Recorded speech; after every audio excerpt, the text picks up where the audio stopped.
नमस्कार साथियों, स्वागत है आपका ऑनलाइन स्टडी ग्रुप में। उत्तर प्रदेश लोक सेवा आयोग द्वारा पूर्व में आयोजित विभिन्न परीक्षाओं में भारतीय संविधान एवं राज्य व्यवस्था से संबंधित जो प्रश्न पूछे गए हैं, उन प्रश्नों को विस्तृत व्याख्या के साथ कंप्लीट कराया जा रहा है। इस क्रम में आज का सबसे पहला टॉपिक है विभिन्न संविधान संशोधन एवं उसकी प्रक्रिया, various constitutional amendments and it's procedure. तो चलिए प्रारंभ करते हैं प्रश्नों की श्रृंखला को। आज का सबसे पहला प्रश्न है कि भारतीय संविधान के अंतर्गत निम्नलिखित में से कौन सा युग्म सही सुमेलित नहीं है। इसमें जो युग्म सही सुमेलित नहीं है उसको फाइंड आउट करना है। ए विकल्प में लिखा है हिंदू उत्तराधिकार अधिनियम 1956, ये बिल्कुल सही है। बी विकल्प में लिखा है जम्मू एवं कश्मीर पुनर्गठन अधिनियम 1918, ये सही सुमेलित नहीं है। याद रखिएगा, जम्मू एवं कश्मीर पुनर्गठन अधिनियम 2019 से संबंधित है। तो यहाँ पर आपसे पूछा जा रहा था कौन सा सही सुमेलित नहीं है, तो यहाँ पर आपका बी विकल्प आंसर हो जाएगा। सी विकल्प में लिखा है सती प्रथा निषेध अधिनियम 1987, ये सही है। और हिंदू विवाह अधिनियम 1955, ये भी सही है। तो यहाँ पर आपका बी विकल्प सही हो जाएगा क्योंकि ये सही सुमेलित नहीं है।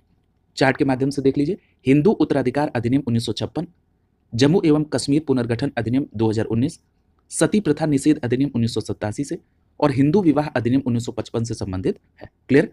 अगला प्रश्न देखिए। अगला प्रश्न पूछा जा रहा है कि पिछड़े वर्ग का नागरिक से संबंधित निम्नलिखित पदों में से कौन सा एक संविधान में परिभाषित नहीं है। अब देखिए, यहां पर अगर हम बात करें पिछड़े वर्ग के नागरिकों के लिए, तो उदाहरण के तौर पर मैं आपको अनुच्छेद 15 का सब क्लॉज 4 कोट कर रहा हूं। अनुच्छेद 15 के सब क्लॉज 4 में कहा गया कि राज्य सामाजिक एवं शैक्षणिक दृष्टि से पिछड़े हुए नागरिकों के लिए विशेष उपबंध करेगी। यानी आपके भारतीय संविधान में जो पिछड़े वर्ग के नागरिक हैं, इनके लिए सामाजिक और शैक्षणिक तौर पर कैटेगरी परिभाषित है। तो यहां पर आप देख रहे हैं बी विकल्प में सामाजिक दृष्टि से पिछड़ा दिया है, सी विकल्प में शैक्षणिक दृष्टि से पिछड़ा दिया है और डी विकल्प में दोनों सामाजिक और शैक्षणिक दृष्टि से पिछड़े वर्ग का उल्लेख किया गया है। और आपसे यह पूछा जा रहा है कि कौन सी कैटेगरी संविधान में परिभाषित नहीं है। तो यहां पर देखिए, ए विकल्प आप अपना आंसर करेंगे। लेकिन अगर आपको पता हो कि अब ईडब्ल्यूएस कैटेगरी को भी आरक्षण दिया गया है 10% का, और इसके तहत अनुच्छेद 15 के सब क्लॉज 6 में और अनुच्छेद 16 के सब क्लॉज 6 में इसका प्रावधान किया गया है। क्लियर। तो यहां पर आपका ए विकल्प सही हो जाएगा उस समय के आधार पर। क्लियर। लेकिन याद रखेंगे, वर्तमान समय में अनुच्छेद 15 के सब क्लॉज 6 में और अनुच्छेद 16 के सब क्लॉज 6 में ईडब्ल्यूएस कैटेगरी को रिजर्वेशन दिया गया है। और ये किस संविधान संशोधन के तहत? 103वां संविधान संशोधन अधिनियम 2019 के तहत आर्थिक रूप से कमजोर वर्ग को। और किस कैटेगरी के होंगे ये? अनारक्षित कैटेगरी के। इनकी उन्नति के लिए राज्य निजी शिक्षण संस्थानों सहित शैक्षणिक संस्थानों में प्रवेश और नौकरियों में 10% का आरक्षण प्रोवाइड करेगी। क्लियर। तो इस बात को भी इस प्रश्न के साथ आपको रिलेट करके ध्यान में रखेंगे। क्लियर। अगला देखिए। अगला प्रश्न पूछा जा रहा है कि निम्नलिखित में से किस संविधान संशोधन अधिनियम में एक ही व्यक्ति को 2 या 2 से अधिक राज्यों का राज्यपाल बनाने का प्रावधान किया गया। तो याद रखेंगे, यहां पर आपका सही जवाब होगा विकल्प बी, 7वां संविधान संशोधन अधिनियम 1956। तो यहां पर बी विकल्प आपका आंसर हो जाएगा। क्लियर। यहां पर देखिए, 2 बातें आपको ध्यान में रखना है। बात हो रही है राज्यपाल की, तो मेरा प्रश्न आपसे यह है कि भारतीय संविधान के किस अनुच्छेद में कहा गया कि प्रत्येक राज्य के लिए एक राज्यपाल होंगे? तो आपका जवाब होगा अनुच्छेद 153 में। क्लियर। यहां पर एक बात ध्यान रखिएगा कि जो आप ये 7वां संविधान संशोधन अधिनियम 1956 पढ़ रहे हैं, इसी संशोधन के तहत अनुच्छेद 153 में एक परंतुक जोड़ा गया और इस परंतुक में कहा गया कि एक ही व्यक्ति को 2 या 2 से अधिक राज्यों का राज्यपाल बनाया जा सकता है। क्लियर। ये किस में जोड़ा गया? अनुच्छेद 153 के परंतुक में। क्लियर। किस संविधान संशोधन के तहत जोड़ा गया? तो 7वें संविधान संशोधन अधिनियम 1956 के द्वारा। क्लियर। स्पष्ट हो गया। आपको पता है कि राज्यपाल किस भाग के अंतर्गत आते हैं? भाग 6 में, क्योंकि आपको पता है कि भाग 6 राज्य से संबंधित है। स्पष्ट हो गया। अगला देखिए। अगला प्रश्न आपसे पूछा जा रहा है कि भारतीय संघ के किस राज्य के पृथक होने को किसके द्वारा प्रतिबंधित किया गया? यानी भारतीय संघ से किसी राज्य के पृथक होने को किस संविधान संशोधन के द्वारा प्रतिबंधित किया गया है? तो यहां पर आपका सही जवाब क्या हो जाएगा? यहां पर आपका विकल्प डी सही हो जाएगा, 16वां संविधान संशोधन अधिनियम 1963। क्लियर। तो यहां पर आपका डी विकल्प आंसर हो जाएगा। अब देखिए, जो 16वां संविधान संशोधन अधिनियम 1963 है, इसके तहत भारतीय संघ से किसी राज्य के पृथक होने को प्रतिबंधित किया गया और इस 16वें संविधान संशोधन के तहत अनुच्छेद 19 में संशोधन किया गया तथा संसद को भारत की एकता तथा अखंडता के हित में मौलिक अधिकारों को युक्त प्रतिबंध लगाने के लिए आवश्यक कानून बनाने की शक्ति दी गई। क्लियर। यानी संसद राष्ट्र की एकता और अखंडता के लिए मौलिक अधिकार पर भी जो जरूरी प्रतिबंध है वो लगा सकती है इसके द्वारा। क्लियर। तो ये बात आपको ध्यान में रखनी है। अगर यहीं पर जो विकल्प में आपका 35वां संविधान संशोधन है, जरा इसको भी देख लीजिए। 35वां संविधान संशोधन 1974 ये सिक्किम को सहयोगी राज्य का दर्जा प्रदान किया। क्लियर। तो देखिए यहाँ पर सिक्किम की बात हो रही है तो आपको दो संविधान संशोधन ध्यान में रखना है। एक 35वां संविधान संशोधन 1974, जिसके तहत सिक्किम को भारतीय संघ में सह राज्य का दर्जा दिया गया, और एक है 36वां संविधान संशोधन 1975। इसके तहत सिक्किम को भारतीय संघ में 22वें राज्य के तौर पर सम्मिलित किया गया। क्लियर? तो ये दोनों बातें आपको ध्यान में रखनी है। अगला प्रश्न देखिए। अगले प्रश्न में पूछा जा रहा है किस संविधान संशोधन के द्वारा संपत्ति का अधिकार मूल अधिकार के रूप में समाप्त कर दिया गया? तो याद रखेंगे 44वां संविधान संशोधन 1978, यानी 44वें संविधान संशोधन 1978 के द्वारा जो संपत्ति का अधिकार पहले मौलिक अधिकार था, अब इसे वैधानिक अधिकार दे दिया गया। क्लियर? तो यहाँ पर आपका ए विकल्प आंसर हो जाएगा। अब देखिए यहाँ पर दो बातें आपको ध्यान में रखनी है। सबसे पहली बात तो मैं आपसे ये पूछ रहा हूं कि जो संपत्ति का अधिकार मूल संविधान में भाग 3 के अंतर्गत मौलिक अधिकार था, ये किस अनुच्छेद में वर्णित था? तो यहाँ पर आपको दो अनुच्छेद याद रखने हैं। एक है अनुच्छेद 31 और दूसरा अनुच्छेद याद रखना है अनुच्छेद 19 का च या अनुच्छेद 19 का एफ। क्लियर? अब देखिए यहाँ पर ध्यान रखिएगा, अनुच्छेद 19 एफ के तहत और अनुच्छेद 31 के तहत संपत्ति का अधिकार पहले मूल अधिकार था, लेकिन जो 44वां संविधान संशोधन 1978 हुआ, इसके द्वारा मूल अधिकार से इसे हटाकर अनुच्छेद 300 क के तहत विधि का अधिकार इसको बना दिया है। क्लियर? तो ये बात स्पष्ट तौर पर आपको ध्यान में रखनी है।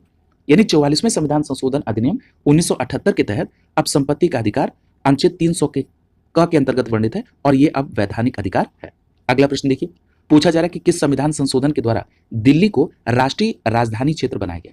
तो याद रखेंगे 69वां संविधान संशोधन 1991। क्लियर? तो याद रखेंगे इसके तहत दिल्ली को राष्ट्रीय राजधानी क्षेत्र बनाया गया। तो यहाँ पर ए विकल्प आपका सही हो जाएगा, 69वां संविधान संशोधन। देखिए ये प्रश्न कई बार पूछा गया है और यूपी पीसीएस 2022 के प्रीलिम्स में भी ये प्रश्न आपसे पूछा गया है। स्पष्ट याद रखिएगा कि 69वां संविधान संशोधन अधिनियम 1991 के तहत संघ राज्य क्षेत्र दिल्ली को विशेष दर्जा देते हुए राष्ट्रीय राजधानी क्षेत्र दिल्ली बनाया गया, और इस संशोधन में दिल्ली के लिए 10 सदस्यीय विधानसभा एवं 7 सदस्यीय मंत्री परिषद की भी व्यवस्था की गई। क्लियर? तो ये भी बात आपको ध्यान में रखना है। अगला प्रश्न देखिए, अगला प्रश्न पूछा जा रहा है कि निम्नलिखित कथनों पर विचार कीजिए और जो कथन सही हो उनका चुनाव करिए।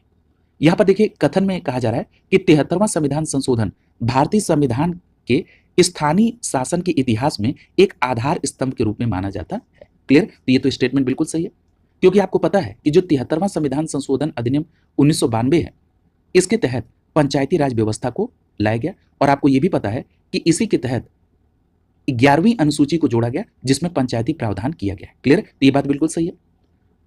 कारण में कहा जा रहा है कि 73वें संविधान संशोधन ने पंचायतों को अति अपेक्षित संवैधानिक दर्जा दिया गया, यानी यहाँ पर कारण भी सही है, कथन भी सही है और सही व्याख्या भी हो रही है। तो यहाँ पर आपका ए विकल्प आंसर हो जाएगा। क्लियर? ये बात स्पष्ट तौर पर ध्यान में रखेंगे। आइए, ये भी पीसीएस 2022 में, आरओ एआरओ 2017 और अन्य प्रतियोगी परीक्षाओं में भी ये प्रश्न पूछा गया है। अब देखिए यहाँ पर समझ लीजिए कि 73वां संविधान संशोधन में आपको क्या क्या बातें ध्यान में रखनी है। ये जो 73वां संविधान संशोधन अधिनियम 1992 है, इसके तहत भारतीय संविधान में भाग 9 और 11वीं अनुसूची जोड़ी गई। क्लियर? भाग 9 जो है ये अनुच्छेद 243 से 243 अ के अंतर्गत पंचायतों को संवैधानिक दर्जा प्रदान किया गया। क्लियर? अनुच्छेद 243 से 243 अ तक पंचायतों का प्रावधान है। क्लियर? और ये किसमें? भाग 9 के अंतर्गत है, और पंचायत से संबंधित अनुसूची कौन सी है? 11वीं। और इसको किस संविधान संशोधन के तहत जोड़ा गया? 73वें संविधान संशोधन अधिनियम 1992 के तहत। क्लियर? तो याद रखिएगा यही कारण है कि 73वां संविधान संशोधन को भारत की स्थानीय शासन के इतिहास में एक आधार स्तंभ के रूप में जाना जाता है, और इसमें पंचायतों को स्वशासन की संस्था स्वीकार किया गया। याद रखिएगा ये जो 11वीं अनुसूची है, इसमें पंचायत की 29 मदों को जोड़ा गया। क्लियर? चूंकि ग्राम पंचायत का उल्लेख संविधान के अनुच्छेद 40 में राज्य के नीति निदेशक तत्व के अंतर्गत है, लेकिन इसका संवैधानिक महत्व नहीं था। क्लियर? तो ये बातें सभी आपको ध्यान में रखनी है पंचायती प्रावधान के अंतर्गत। क्लियर? अगला देखिए, अगले प्रश्न में पूछा जा रहा है कि निम्नलिखित में से किस संविधान संशोधन अधिनियम द्वारा भारत के संविधान में दल बदल विरोधी कानून शामिल किया गया? बहुत अच्छा प्रश्न है, पूर्व में चर्चा भी हो चुकी है। तो याद रखिएगा 52वां संविधान संशोधन। क्लियर? ये जो 52वां संविधान संशोधन है, इसके तहत भारत के संविधान में दल बदल विरोधी कानून को शामिल किया गया। क्लियर? और कौन सी अनुसूची जोड़ी गई? 10वीं अनुसूची। क्लियर? तो यहाँ पर आपका बी विकल्प आंसर हो जाएगा। स्पष्ट याद रखेंगे कि भारतीय संविधान की जो 10वीं अनुसूची है, ये दल बदल विरोधी कानून से संबंधित है, और इसको किस संशोधन के द्वारा जोड़ा गया? तो 52वां संविधान संशोधन 1985। क्लियर? स्पष्ट याद रखिएगा 52वां संविधान संशोधन 1985 के तहत 10वीं अनुसूची जोड़ी गई, जो कि दल बदल विरोधी कानून से संबंधित है। अगला प्रश्न देखिए, पूछा जा रहा है किस संवैधानिक संशोधन के द्वारा भारतीय संविधान के अनुच्छेद 19 में सहकारी समितियां शब्द जोड़ा गया। बहुत अच्छा प्रश्न है। तो आपका सही जवाब क्या होगा? 97वें संविधान संशोधन के द्वारा। क्लियर? तो यहाँ पर आपका डी विकल्प आंसर हो जाएगा। स्पष्ट याद रखेंगे, सहकारी समिति जो जोड़ा गया ये 97वें संविधान संशोधन के द्वारा, और ये कब हुआ था? 2011 में। क्लियर? तो डी विकल्प आपका आंसर हो जाएगा। देखिए ये सभी जो प्रश्न है ये परीक्षा के दृष्टिकोण से बहुत महत्वपूर्ण है। जो 97वां संविधान संशोधन अधिनियम 2011 है, इसके तहत भारतीय संविधान के भाग 3 के अंतर्गत अनुच्छेद 19 के सब क्लॉज 1 में सी जोड़ा गया। और जो आपको पता है कि अनुच्छेद 19 जो है ये वाक एवं अभिव्यक्ति की स्वतंत्रता से संबंधित है, और इसी अनुच्छेद 19 के सब क्लॉज 1 के सी में क्या कहा गया कि संगम या संघ या सहकारी समिति बनाने का स्वतंत्रता। क्लियर? तो ये बात स्पष्ट हो गई ना कि जो सहकारी समिति है वो किसमें है? अनुच्छेद 19 के सब क्लॉज 1 के सी में। और ये किस संविधान संशोधन के तहत जोड़ा गया? 97वें संविधान संशोधन अधिनियम 2011 के तहत। क्लियर? और इसी के द्वारा सहकारी समिति बनाने के लिए ये मौलिक अधिकार का दर्जा प्राप्त हो गया। क्लियर? तो ये बात आप स्पष्ट तौर पर ध्यान में रखेंगे। यहां पर एक बात और याद रखिएगा कि सहकारी समितियां नाम से एक नया भाग 9 ख को संविधान में जोड़ा गया। क्लियर? यानी सहकारी समितियों से संबंधित भाग कौन सा है? भाग 9 ख। क्लियर? और एक बात और याद रखिएगा, इसमें जो अनुच्छेद है वो कहां से कहां तक है? अनुच्छेद 243 य ड से लेकर अनुच्छेद 243 य न तक। क्लियर? ये बात बिल्कुल स्पष्ट आपको ध्यान में रखना है। क्लियर? यानी जो भाग 9 ख है ये किससे संबंधित है? ये संबंधित है सहकारी समिति से। क्लियर? और अगर हम बात कर लें अनुच्छेद 43 ख की, यानी राज्य के नीति निर्देशक तत्वों में, तो उसमें भी सहकारी समिति को बढ़ावा देने की बात की गई है। किसमें? अनुच्छेद 43 ख में। क्लियर? ये बात भी बिल्कुल स्पष्ट आपको ध्यान में रखना है। और अनुच्छेद 43 ख किसके अंतर्गत आएगा? डीपीएसपी के अंतर्गत। क्लियर? अगले प्रश्न पर चलते हैं। अगला प्रश्न आपसे पूछा जा रहा है कि 84वें संविधान संशोधन अधिनियम के अनुसार किस वर्ष तक लोकसभा में मौजूदा सीटें की कुल संख्या परिवर्तित नहीं हो सकती है? क्लियर? तो देखिए यहां पर एक बात ध्यान रखिएगा कि ये है 2026 तक। क्लियर? तो यहां पर आपका सी विकल्प आंसर हो जाएगा। आपको अगर याद हो तो इस पर एक चर्चा हुई है कि जो आपका 84वां संविधान संशोधन है इसके अनुसार ये कहा गया कि 2026 तक लोकसभा में मौजूदा सीटों की कुल संख्या में परिवर्तन नहीं होगा। क्लियर? तो यहां पर आप संशोधन भी याद रखेंगे, ये आपके प्रश्न में ही मेंशन है, 84वां संविधान संशोधन। क्लियर? तो यहां पर आपका सी विकल्प आंसर हो जाएगा। स्पष्ट इस बात को भी ध्यान में आप रखेंगे। तो एक बात तो यहां पर क्लियर हो गई कि 84वें संविधान संशोधन के द्वारा ये डिसाइड किया गया कि 2026 तक लोकसभा में मौजूदा सीटों की संख्या में कोई परिवर्तन नहीं हो सकता है। ये व्यवस्था की गई है कि राज्य में निर्वाचन क्षेत्र का पुनर्निर्धारण तथा युक्तिकरण 1991 की जनगणना के आधार पर ही होगा। बाद में 27वें संविधान संशोधन अधिनियम 2003 के तहत निर्वाचन क्षेत्रों में परिसीमन 2001 की जनगणना के आधार पर किया गया, न कि 1991 की जनगणना के आधार पर। क्लियर? तो ये बातें भी आपको ध्यान में रखें। अगला प्रश्न देखिए। अगले प्रश्न में आपसे पूछा जा रहा है कि भारत में किस संविधान संशोधन के द्वारा मतदान की उम्र 21 वर्ष से घटाकर 18 वर्ष कर दी गई? तो स्पष्ट याद रखेंगे 61वां संविधान संशोधन 1988। क्लियर? याद रखेंगे इसके द्वारा 21 वर्ष से घटाकर 18 वर्ष कर दी गई मतदान की उम्र। क्लियर? तो यहाँ पर डी विकल्प आपका आंसर हो जाएगा। ये प्रश्न देखिए कितना इंपॉर्टेंट है, कई बार ये प्रश्न रिपीट हो चुका है। यहाँ पर 2-3 बातें आपको ध्यान में रखनी। सबसे पहली बात तो ये ध्यान रखिए कि किस अनुच्छेद में ये परिवर्तन किया गया। मैंने आपको एक बात बिल्कुल स्पष्ट बता रखी है कि जो आपका भारतीय संविधान है ये वयस्क मताधिकार का प्रावधान करता है, लेकिन जो आपका मत देने का अधिकार है ये संवैधानिक नहीं, ये राजनीतिक और कानूनी अधिकार है। क्लियर? वैधानिक अधिकार है। तो यहां पर एक बात ध्यान रखिएगा कि जो अनुच्छेद 326 है, कौन सा अनुच्छेद है? अनुच्छेद 326। अनुच्छेद 326 लोकसभा और राज्य की विधानसभा के लिए निर्वाचनों का वयस्क मताधिकार का आधार प्रोवाइड करता है। क्लियर? यानी वयस्क मताधिकार किसमें है? अनुच्छेद 326।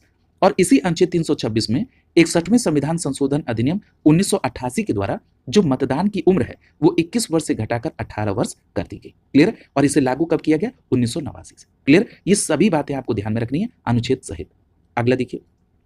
अगला प्रश्न आपसे पूछा जा रहा है कि निम्नलिखित में से कौन सा संविधान संशोधन जीएसटी यानी वस्तु एवं सेवा कर नियमों के कार्यान्वयन के लिए आवश्यक प्रावधान करता है? तो यहाँ पर आपका सही जवाब होगा विकल्प ए, 101वां संविधान संशोधन अधिनियम 2016। क्लियर? तो ये बात स्पष्ट तौर पर आपको ध्यान में रखना है।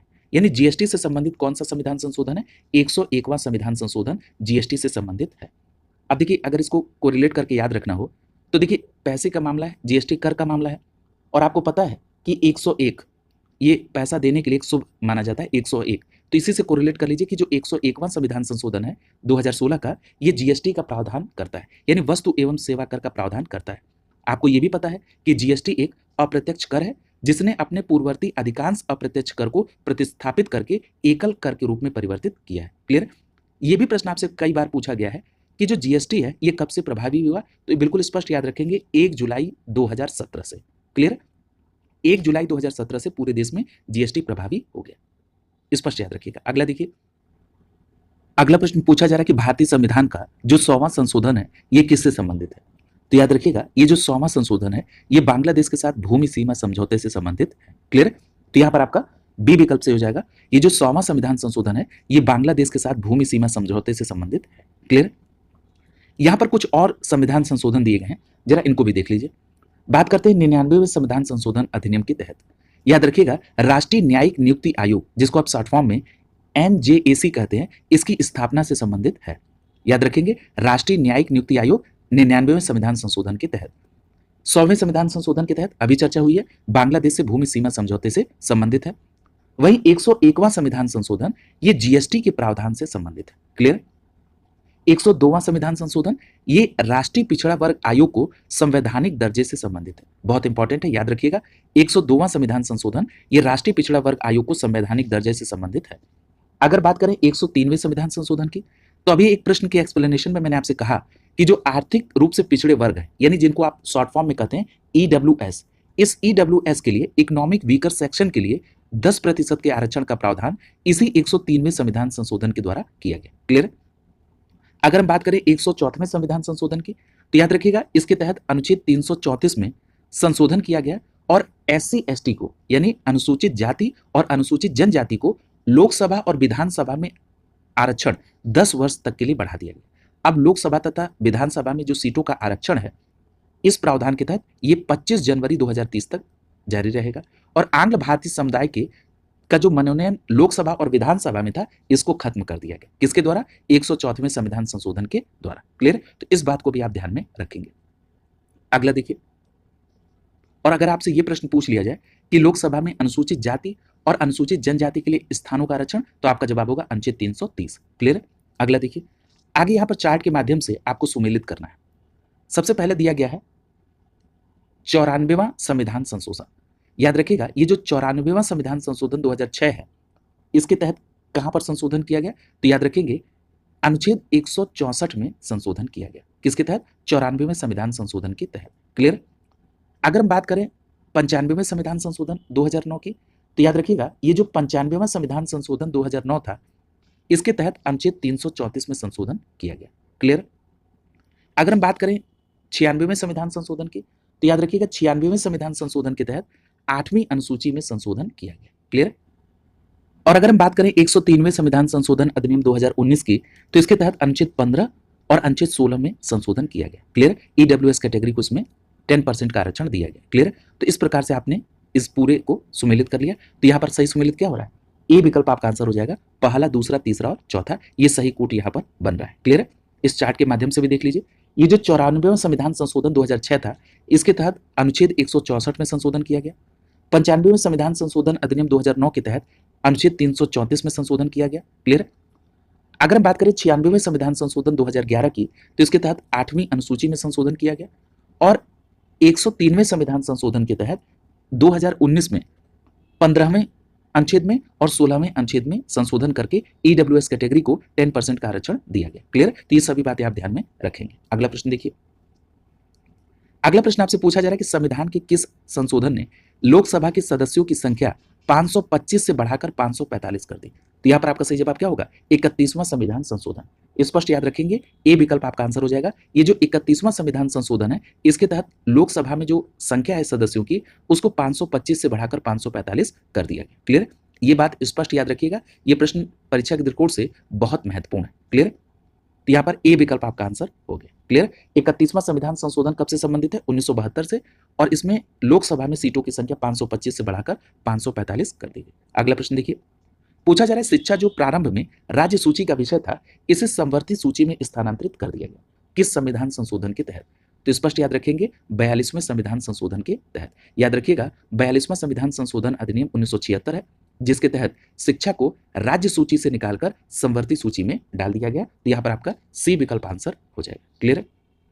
देखिए इसके एक्सप्लेनेशन वाले पार्ट में भी दिया गया है कि जो 42वां संविधान संशोधन 1976 है, इसके तहत 5 विषय यहाँ पर समवर्ती सूची में डाले गए, जिसमें शिक्षा है, वन है, नापतौल है, वन्य जीवों एवं पक्षियों का संरक्षण है, और न्याय प्रशासन एवं उच्चतम और उच्चतम न्यायालय के अलावा सभी प्रकार के न्यायालयों के गठन एवं संगठन को राज्य सूची से निकालकर समवर्ती सूची में डाला गया। ये सभी बातें आपको ध्यान में रखनी है 42वें संविधान संशोधन अधिनियम 1976 के तहत। क्लियर है? और एक बात और याद रखिएगा, एक प्रश्न पूछा जाता है कि किस संविधान संशोधन को लघु संविधान कहते हैं, तो स्पष्ट याद रखिएगा 42वें संविधान संशोधन अधिनियम को लघु संविधान कहते हैं। क्लियर? अगला देखिए, अगले प्रश्न में पूछा जा रहा है कि भारतीय संविधान के प्राधिकृत हिंदी पाठ को निम्नलिखित में से किस संशोधन के द्वारा प्रकाशित करने के लिए अधिकृत किया गया? तो यहाँ पर आपका सही जवाब क्या होगा? विकल्प बी। याद रखिएगा 58वां संविधान संशोधन 1987। क्लियर है? तो यहाँ पर बी विकल्प आपका आंसर हो जाएगा। यहाँ पर एक बात बिल्कुल स्पष्ट याद रखिएगा कि जो आपका 58वां संविधान संशोधन 1987 है, इसके द्वारा संविधान के प्राधिकृत हिंदी पाठ को प्रकाशित करने की व्यवस्था की गई। और याद रखिएगा संविधान में एक नया अनुच्छेद जोड़ा गया, यह है अनुच्छेद 394 का क, और अनुच्छेद 394 का हिंदी भाषा में प्राधिकृत पाठ से संबंधित है। और किस संविधान संशोधन के तहत जोड़ा गया? 58वां संविधान संशोधन 1987। क्लियर? तो ये याद रखिएगा, ये परीक्षा के दृष्टिकोण से बहुत महत्वपूर्ण है। अगला देखिए, अगला प्रश्न पूछा जा रहा है संविधान का जो प्रथम संशोधन है वो 1951 में पारित हुआ, किससे संबंधित है? तो याद रखेंगे ये जो पहला संविधान संशोधन 1951 है, ये कुछ राज्यों में किए गए कृषि एवं कृषि भूमि संबंधित सुधारों के संरक्षण से संबंधित है। क्लियर? तो यहाँ पर आपका सी विकल्प आंसर हो जाएगा। तो ये बात बिल्कुल स्पष्ट तौर पर आपको ध्यान में रखना है कि जो भारतीय संविधान का पहला संविधान संशोधन है 1951, इसके तहत विभिन्न राज्यों में पारित भूमि सुधार और जमींदारी उन्मूलन अधिनियम का मान्यकरण किया गया। दूसरी बात, संपत्ति के अधिकार के संदर्भ में न्यायालयों का अधिकार क्षेत्र सीमित कर दिया गया। क्लियर? और एक बात और ध्यान रखिएगा, संविधान में एक नई अनुसूची जोड़ी गई, वो है 9वीं अनुसूची, और ये 9वीं अनुसूची जोड़कर इन अधिनियमों की सूची दे दी गई। क्लियर? और याद रखिएगा संपत्ति के अधिकार के संदर्भ में जो अनुच्छेद 31 था, इसमें 2 नए अनुच्छेद बढ़ा दिए गए, अनुच्छेद 31 क और अनुच्छेद 31 ख। क्लियर? तो ये सभी बातें आप ध्यान में रखेंगे पहले संविधान संशोधन 1951 से संबंधित। क्लियर? अगला देखिए, अगले प्रश्न में पूछा जा रहा है कि भारतीय संविधान के किस संशोधन के द्वारा राजाओं की उपाधि, विशेषाधिकार और प्रिवी पर्स को समाप्त कर दिया गया? ये भी प्रश्न बहुत अच्छा है। तो याद रखेंगे 26वां संविधान संशोधन 1971। यहाँ पर सी विकल्प आपका आंसर हो जाएगा। जो राजाओं की उपाधि, विशेषाधिकार और प्रिवी पर्स थे, इनको 26वें संविधान संशोधन 1971 के तहत समाप्त कर दिया गया। क्लियर? तो यहाँ पर आपका सी विकल्प आंसर हो जाएगा। ये भी प्रश्न परीक्षा के दृष्टिकोण से बहुत महत्वपूर्ण है। क्लियर? देखिए ये तो आपने देख लिया कि जो 26वां संविधान संशोधन 1971 था, इसने राजाओं की उपाधि, विशेषाधिकार और प्रिवी पर्स को समाप्त कर दिया गया। इस 26वें संविधान संशोधन के द्वारा अनुच्छेद 291 और 362 को लोप कर दिया गया और अनुच्छेद 363 का अंतर स्थापित किया गया। याद रखिएगा अनुच्छेद 366 संशोधित किया गया। इससे देशी रियासतों के शासकों की मान्यता समाप्त करके उनकी निजी पेंशन प्रिवी पर्स को भी समाप्त कर दिया गया। क्लियर? ये बात ध्यान में रखेंगे 26वें संविधान संशोधन 1971 के संदर्भ में। स्पष्ट है?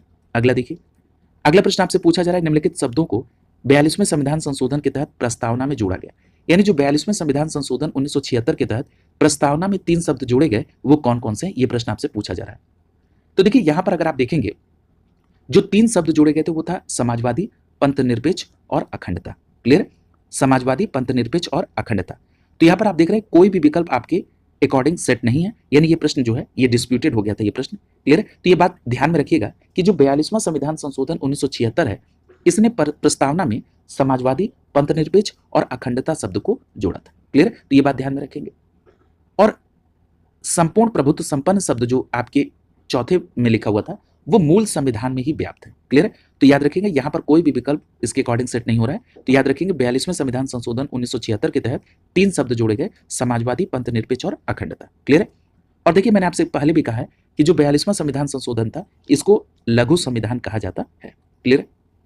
अगला देखिए, अगला प्रश्न पूछा जा रहा है संपत्ति के मौलिक अधिकार को कब समाप्त किया गया? तो आप पढ़ चुके हैं जो आपका 44वां संविधान संशोधन था 1978, इसी के तहत संपत्ति के अधिकार को मौलिक अधिकार से हटा दिया गया और किसमें शामिल किया गया? अनुच्छेद 300 क के अंतर्गत। क्लियर? तो यहाँ पर ये बात भी आपको ध्यान में रखनी है। ए विकल्प आपका आंसर हो जाएगा। क्लियर है? ये प्रश्न देखिए बहुत बार पूछा गया है और देखिए इसके एक्सप्लेनेशन में जो बात कही जा रही है इसको मैंने पहले ही आपको चर्चा में बता दिया है। जो 44वां संविधान संशोधन 1978 है, इसने संपत्ति के अधिकार को मूल अधिकार से हटाया। पहले संपत्ति का अधिकार मूल अधिकार में किसके अंतर्गत था? तो अनुच्छेद 19 के सब क्लॉज 1 के च के अंतर्गत मैं बता चुका हूं, और अनुच्छेद 31 के तहत संपत्ति का अधिकार मूल अधिकार था। लेकिन 44वें संविधान संशोधन 1978 के तहत इसे अनुच्छेद 300 क के अंतर्गत शामिल किया गया।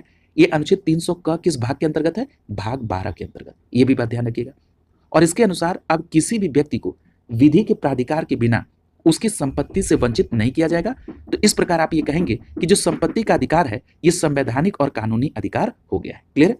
यानी अब ये संपत्ति का अधिकार मूल अधिकार नहीं रहा। क्लियर है? अगला देखिए, अगला प्रश्न आपसे पूछा जा रहा है भारतीय संविधान के 44वें संविधान संशोधन के उपरांत संपत्ति के अधिकार को यह संरक्षण प्राप्त है। ये तो अभी स्पष्ट हो गया कि जो संपत्ति का अधिकार है अब इसे संवैधानिक और कानूनी अधिकार दिया गया, न कि मूल अधिकार। क्लियर है? तो यहाँ पर आपका सही जवाब क्या होगा कि किसी व्यक्ति को बिना कानून के उसकी निजी संपत्ति से वंचित नहीं किया जा सकता है, ये संरक्षण हो गया। तो यहाँ पर आपका ए विकल्प आंसर हो जाएगा। ये भी बात आप ध्यान में रखेंगे। अगला देखिए, अगला प्रश्न आपसे पूछा जा रहा है कि निम्नलिखित में से कौन सा एक संवैधानिक संशोधन मौलिक कर्तव्य से संबंधित है। ये भी प्रश्न बहुत अच्छा है।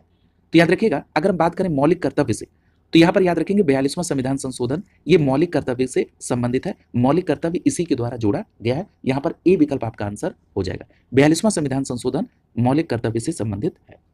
यहाँ पर एक बात ध्यान रखिएगा, ये जो 42वां संविधान संशोधन है इसके तहत भाग 4 का जोड़ा गया और अनुच्छेद 51 का जोड़ा गया, जिसमें मूल कर्तव्य के प्रावधान दिए गए। और याद रखिएगा, ये जो मौलिक कर्तव्य जोड़ा गया 42वें संविधान संशोधन के तहत ये स्वर्ण सिंह आयोग की अनुशंसा पर जोड़ा गया। क्लियर है? और जो मूल कर्तव्य है इसका प्रावधान कहां से लिया गया? सोवियत संघ के संविधान से। और यहां पर एक बात और याद रखिएगा कि जब मूल कर्तव्य जोड़ा गया था तो उस समय 10 मूल कर्तव्य जोड़े गए थे, लेकिन बाद में 86वें संविधान संशोधन 2002 के तहत 11वां मौलिक कर्तव्य जोड़ा गया, यानी वर्तमान में मूल कर्तव्यों की संख्या 11 हो गई। क्लियर? तो ये सभी बातें आपको ध्यान में रखनी। अगला देखिए, अगला प्रश्न आपसे पूछा जा रहा है कि भारतीय संविधान के किस संशोधन के द्वारा आंतरिक अव्यवस्था के स्थान पर सशस्त्र विद्रोह शब्द को जोड़ा गया। ये भी प्रश्न बहुत अच्छा है। याद रखिएगा, यह है 44वां संविधान संशोधन। क्लियर है? 44वें संविधान संशोधन के तहत सशस्त्र विद्रोह शब्द को जोड़ा गया। क्लियर है? तो यहां पर आपका डी विकल्प आंसर हो जाएगा। 44वां संविधान संशोधन देखिए कहां जोड़ा गया, अगर पूछा जाए कि किस अनुच्छेद में जोड़ा गया तो आपका जवाब क्या होगा? अनुच्छेद 352। क्लियर? अनुच्छेद 352 क्या है? ये आपात की उद्घोषणा से संबंधित है। और अब ये कहा जाता है कि यदि राष्ट्रपति को ये समाधान हो जाए कि गंभीर आपात विद्यमान है जिसमें युद्ध, बाह्य आक्रमण या सशस्त्र विद्रोह का कारण मौजूद है, तो वो आपातकाल की घोषणा करेंगे। इसके लिए मंत्रिमंडल का लिखित सहमति आवश्यक है। क्लियर? तो ये बात ध्यान रखिएगा कि पहले जो था वो राष्ट्रीय आपात के लिए आंतरिक अशांति को आधार बनाया गया था, लेकिन 44वें संविधान संशोधन 1978 के तहत आंतरिक अशांति की जगह पर सशस्त्र विद्रोह को लाया गया। क्लियर? तो ये भी बात आपको ध्यान में रखना है 44वें संविधान संशोधन के तहत। यानी वर्तमान समय में जो राष्ट्रीय आपातकाल के लगने का आधार है वो युद्ध, बाह्य आक्रमण और सशस्त्र विद्रोह है। पूर्व में इसको आंतरिक अशांति रखा गया था सशस्त्र विद्रोह की जगह पर। क्लियर? ये बात स्पष्ट हो गई। तो ये याद रखिएगा, युद्ध, बाह्य आक्रमण और सशस्त्र विद्रोह ये 44वें संविधान संशोधन 1978 के बाद ये स्थिति अब है, यानी आंतरिक अशांति की जगह पर सशस्त्र विद्रोह को जोड़ा गया। स्पष्ट हो गया? यहां पर एक बात और याद रखिएगा कि आपको पता है कि पूरे संविधान में एक जगह मंत्रिमंडल शब्द का जोड़ हुआ है, और मैंने अभी आपसे कहा था कि जो राष्ट्रपति आपात की उद्घोषणा करेंगे वो संघ के मंत्रिमंडल की लिखित सूचना पर ही करेंगे। क्लियर? और याद रखिएगा, 44वें संविधान संशोधन के तहत ही अनुच्छेद 352 में मंत्रिमंडल शब्द का पहली बार प्रयोग मिलता है। क्लियर? ये भी बात आप ध्यान में रखेंगे। अगला देखिए, अगला प्रश्न पूछा जा रहा है कि निम्नलिखित में से कौन संविधान के 42वें संशोधन द्वारा राज्य के नीति निर्देशक तत्वों में नहीं जोड़ा गया। अब देखिए यहां पर सबसे पहला लिखा है शोषण से बच्चों एवं वयस्कों की सुरक्षा। ये किस में है? तो देखिए ये अनुच्छेद 39 क में है। और यहां पर आगे आप देख रहे हैं समान न्याय एवं निःशुल्क कानूनी सहायता, ये भी अनुच्छेद 39 क में है और ये 42वें संविधान संशोधन के तहत जोड़ा गया है। क्लियर है? जहां तक की बात रही समान नागरिक संहिता की, तो आपको पता है कि समान नागरिक संहिता किसमें है? अनुच्छेद 44 में। क्लियर? तो ये बात स्पष्ट याद रखेंगे कि अनुच्छेद 44 में समान नागरिक संहिता है और ये मूल संविधान में ही वर्णित था। यानी इसको संशोधन द्वारा ऐड नहीं किया गया। क्लियर? तो यहाँ पर आपका सीधा जवाब क्या हो जाएगा? विकल्प सी हो जाएगा। और जो डी विकल्प में आप देख रहे हैं उद्योगों के प्रबंध में श्रमिकों की भागीदारी, याद रखिएगा ये व्यवस्था किसमें है? तो यहाँ पर स्पष्ट तौर पर आपको ध्यान रखना है अनुच्छेद 43 के क में। क्लियर? और इसको भी 42वें संविधान संशोधन के तहत जोड़ा गया। क्लियर? ये प्रश्न बहुत इंपॉर्टेंट है, इसको ध्यान में रखेंगे। सी विकल्प आपका आंसर हो जाएगा। देखिए यहां पर यह बात स्पष्ट की जा रही है कि जो समान आचार संहिता है ये अनुच्छेद 44 में वर्णित है, यानी इसको 42वें संविधान संशोधन के तहत नहीं जोड़ा गया। ये मूल संविधान का भाग है कि अनुच्छेद 44 में समान आचार संहिता की व्यवस्था किया गया। क्लियर? यहां पर एक बात ध्यान रखिएगा, ये जो 42वां संविधान संशोधन 1976 है, ये भाग 4 में 3 नए नीति निर्देशक तत्वों को जोड़ता है। अब वो कौन कौन से 3 नीति निर्देशक तत्व हैं जो 42वें संविधान संशोधन के तहत जोड़े गए? तो उसमें सबसे पहला आपको ध्यान में रखना है अनुच्छेद 43 क। अनुच्छेद 43 क कहता है कि उद्योगों एवं अन्य उपक्रमों में प्रबंधन में कर्मकारों की भागीदारी, यानी उद्योगों के प्रबंधन में कर्मकारों की भागीदारी ये किसमें? अनुच्छेद 43 क में, और 42वें संविधान संशोधन के तहत ये जोड़ा गया। वहीं बात करें 39 क की, तो शोषण से बच्चों एवं वयस्कों की सुरक्षा का निर्देश और समान एवं निःशुल्क कानूनी सहायता का प्रावधान इस अनुच्छेद 39 क में जोड़ा गया, जो कि 42वें संविधान संशोधन के तहत हुआ। अगर बात करें अनुच्छेद 48 क की, जो कि पर्यावरण की रक्षा और संवर्धन, साथ ही साथ वन तथा वन्य जीव की रक्षा के संदर्भ में है, इसको भी 42वें संविधान संशोधन के तहत जोड़ा गया। यानी 42वें संविधान संशोधन के तहत 39 क, 43 क और 48 क को जोड़ा गया। स्पष्ट याद रखिएगा। अगला देखिए, अगला प्रश्न आपसे पूछा जा रहा है कि संविधान में जो 73वां और 74वां संशोधन हुआ, निम्नलिखित में से किनके सृजन के लिए उत्तरदायी है?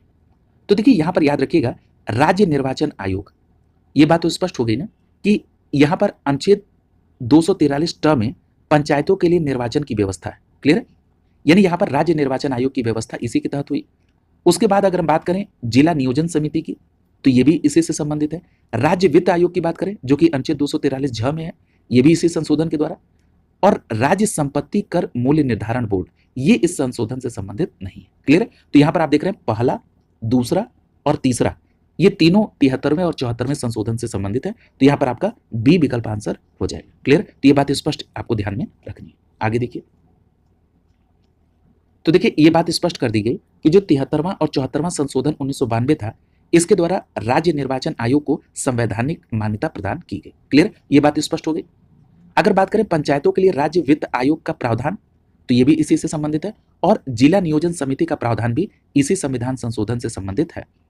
और जो राज्य वित्त आयोग के अध्यक्ष हैं, इनकी नियुक्ति राज्यपाल के द्वारा की जाती है। क्लियर? तो ये सभी बातें आप ध्यान में रखेंगे। अगला प्रश्न देखिए, अगला प्रश्न आपसे पूछा जा रहा है कि निम्नलिखित संविधान संशोधन में से कौन सा एक बताता है कि मंत्रिमंडल में कुल मंत्रियों की संख्या प्रधानमंत्री को सम्मिलित करते हुए लोकसभा के सदस्यों की कुल संख्या का 15% से अधिक नहीं होगा? बहुत अच्छा प्रश्न, और पूर्व में चर्चा भी कई बार हो चुकी है। तो यहां पर आपका सही जवाब क्या होगा? विकल्प बी सही हो जाएगा, 91वां संविधान संशोधन। कौन सा है? 91वां संविधान संशोधन। तो यहां पर आपका बी विकल्प आंसर हो जाएगा। ये प्रश्न देखिए कई बार रिपीट किया गया है। क्लियर? देखिए ये बात तो सही है कि 15% से ज्यादा मंत्रिमंडल में लोग नहीं होंगे। हमको आपको ये बताना है कि कौन से अनुच्छेद में ये प्रावधान किया गया, किस अनुच्छेद को जोड़ा गया। तो देखिए मैंने आपको बताया, मैं फिर से आपको रिकॉल करा दे रहा हूं, निश्चित रूप से आप लोगों को याद भी होगा, मैंने कहा था अनुच्छेद 75 में सब क्लॉज 1 के क में ये व्यवस्था की गई। याद आ रहा होगा? अनुच्छेद 75 के सब क्लॉज 1 के क में कहा गया कि मंत्रिपरिषद में मंत्रियों की कुल संख्या प्रधानमंत्री सहित लोकसभा की कुल सदस्य संख्या का 15% से अधिक नहीं होगा। क्लियर है? और ये किसके तहत जोड़ा गया? 91वें संविधान संशोधन 2003 के तहत। क्लियर? तो ये बात स्पष्ट तौर पर आपको ध्यान में रखनी है। ये जो प्रावधान है ये किसके कहां पर है? तो ये अनुच्छेद 75 के सब क्लॉज 1 के क में। क्लियर? और याद रखिएगा कि राज्य में मंत्रिपरिषद में मुख्यमंत्री सहित मंत्रियों की कुल संख्या राज्य की विधानसभा के सदस्यों की कुल संख्या का 15% से अधिक नहीं होगा, बशर्ते राज्य में मंत्रियों की कुल संख्या मुख्यमंत्री सहित 12 से कम भी न हो। क्लियर? तो ये भी बात आपको ध्यान में रखनी है। अगला जो प्रश्न है पूछा जा रहा है कि भारतीय संविधान का जो 79वां संविधान संशोधन है वो किससे संबंधित है? तो याद रखिएगा यहां पर लोकसभा और राज्य की विधानसभाओं में अनुसूचित जातियों और जनजातियों के आरक्षण से संबंधित है। क्लियर? तो ये बात स्पष्ट तौर पर आप ध्यान में रखेंगे। तो यहाँ पर डी विकल्प आपका आंसर हो जाएगा। ये जो 79वां संविधान संशोधन है ये लोकसभा और राज्यों की विधानसभा में जो एससी और एसटी के लिए स्थानों का आरक्षण है उसके संदर्भ में प्रावधान करता है। तो यहाँ पर डी विकल्प आंसर हो जाएगा। क्लियर? और ये किस अनुच्छेद में संशोधन करता है? अनुच्छेद 334 में। क्लियर? तो ये भी बात आपको ध्यान में रखना है। अगला देखिए, अगला प्रश्न आपसे पूछा जा रहा है कि 93वां संविधान संशोधन किससे संबंधित है? तो याद रखेंगे जो 93वां संविधान संशोधन है ये शिक्षण संस्थानों में ओबीसी के आरक्षण से संबंधित है। क्लियर? तो यहाँ पर आप देखेंगे डी विकल्प आपका आंसर हो जाएगा। क्लियर? तो ये बात स्पष्ट याद रखेंगे। और जब मैं आपसे ये कह रहा हूं कि शिक्षण संस्थानों में ओबीसी के आरक्षण से संबंधित है तो आप इसको किस अनुच्छेद से संबंधित करेंगे? अनुच्छेद 15 के सब क्लॉज 5 से। क्लियर? ये बात स्पष्ट याद रखेंगे कि अनुच्छेद 15 के सब क्लॉज 5 में जो प्रावधान किया गया वो क्या कहता है कि राज्य नागरिकों के किसी सामाजिक और शैक्षणिक रूप से पिछड़े वर्गों, अनुसूचित जाति या अनुसूचित जनजाति की उन्नति के लिए अल्पसंख्यक वर्ग के शिक्षण संस्थानों से भिन्न राज्य के सहायता प्राप्त या बिना सहायता प्राप्त या प्राइवेट शिक्षण संस्थानों में प्रवेश के लिए विशेष उपबंध करेगी। ये किसके तहत जोड़ा गया? 93वें संविधान संशोधन 2005 के तहत। क्लियर है? और कौन सा अनुच्छेद है? तो याद रखिएगा अनुच्छेद 15 का सब क्लॉज 5। क्लियर? ये बात स्पष्ट तौर पर आपको ध्यान में रखनी है। डी विकल्प आपका आंसर होगा। क्लियर? तो 93वां संविधान संशोधन 2005 सामाजिक और शैक्षणिक दृष्टि से पिछड़े वर्गों और SC ST के लिए शैक्षणिक संस्थानों में आरक्षण का प्रावधान करती है। और ये कौन से संस्थान होंगे? वो चाहे शिक्षण संस्थान सहायता प्राप्त हो, बिना सहायता प्राप्त हो या प्राइवेट शिक्षण संस्थान हो, उसमें आरक्षण प्रोवाइड किया जाएगा। ये 93वें संविधान संशोधन 2005 के तहत किया गया। क्लियर? ये बहुत इंपॉर्टेंट है, इसको ध्यान में रखेंगे। और मैंने अनुच्छेद भी आपको बताया, अनुच्छेद 15 का सब क्लॉज 5। क्लियर? अगला देखिए, अगला प्रश्न आपसे पूछा जा रहा है कि निम्नलिखित विधेयकों में से किस एक का भारतीय संसद के दोनों सदनों द्वारा अलग अलग विशेष बहुमत से पारित होना आवश्यक है? तो याद रखिएगा यहां पर आपका सही जवाब होगा विकल्प डी, संविधान संशोधन विधेयक। यदि संविधान संशोधन विधेयक है तो ऐसी कंडीशन में संसद के दोनों सदनों में अलग अलग विशेष बहुमत से पारित होना आवश्यक है। क्लियर? तो यहां पर आपका डी विकल्प आंसर हो जाए। इस बात को आप ध्यान में रखेंगे। यानी जो अगर संविधान संशोधन विधेयक होगा तो उसको आप दोनों सदनों से अलग अलग विशेष बहुमत से पारित कराएंगे। और संविधान संशोधन का जो उपबंध है वो किस अनुच्छेद में है? तो आपका जवाब होगा अनुच्छेद 368 में। याद रखिएगा संविधान में संशोधन के लिए 3 विधियां बनाई गई। क्लियर है? अब जरा इन विधि को भी संक्षिप्त में देख लीजिए। सबसे पहली है संसद द्वारा साधारण बहुमत द्वारा पारित होना, दूसरा है संसद के विशेष बहुमत द्वारा, और तीसरा है संसद के विशेष बहुमत और राज्यों की स्वीकृति द्वारा। क्लियर? तो आपने देखा संविधान संशोधन की 3 विधियां हैं, साधारण विधेयक, वित्त विधेयक और धन विधेयक। इनमें संशोधन के लिए साधारण बहुमत की आवश्यकता होती है। स्पष्ट हो गया? अगला देखिए, अगला प्रश्न आपसे पूछा जा रहा है कि भारत की सरकारी भाषा संबंधी प्रावधान संशोधन कौन सा हो सकता है? तो याद रखिएगा यहां पर आपका सही जवाब क्या होगा? यहां पर आपका विकल्प ए सही हो जाएगा, सामान्य बहुमत से। क्लियर है? तो ये बात स्पष्ट याद रखेंगे कि भारत की सरकारी भाषा का मतलब जो उनकी ऑफिशियल लैंग्वेज होगी उसमें संशोधन साधारण बहुमत से हो सकता है। क्लियर? तो यहां पर आपका ए विकल्प आंसर हो जाएगा। स्पष्ट है? इसको ध्यान में रखेंगे। यहां पर एक बात ध्यान रखिएगा कि जो भारतीय संविधान का अनुच्छेद 343 है, ये अनुच्छेद 343 क्या कहता है कि संघ की राजभाषा हिंदी होगी और लिपि क्या होगी? देवनागरी होगी। और संघ के शासकीय प्रयोजनों के लिए प्रयोग होने वाले अंकों का जो रूप है वो भारतीय अंकों का अंतर्राष्ट्रीय रूप होगा। याद रखिएगा भारतीय संविधान की जो 8वीं अनुसूची है ये 22 भाषाओं का उल्लेख करती है। क्लियर? और एक बात और स्पष्ट याद रखना है, ये कई बार पूछा गया है कि अंग्रेजी भाषा जो है ये 8वीं अनुसूची में शामिल नहीं। क्लियर? तो ये सभी बातें आपको ध्यान में रखनी होंगी। अगला प्रश्न देखिए, अगले प्रश्न में आपको सूची को सुमेलित करना है। सबसे पहला लिखा है शिक्षा का अधिकार। देखिए शिक्षा का जो अधिकार है इससे संबंधित कौन सा संशोधन है? 86वां संविधान संशोधन। क्लियर है? तो यहां पर आप ए को सुमेलित करेंगे तीसरे के साथ। अगर हम बात करें नगर पंचायत की तो आपको पता है कि नगर पंचायत 74वें संविधान संशोधन के द्वारा। क्लियर? तो यहां पर आप बी को दूसरे के साथ।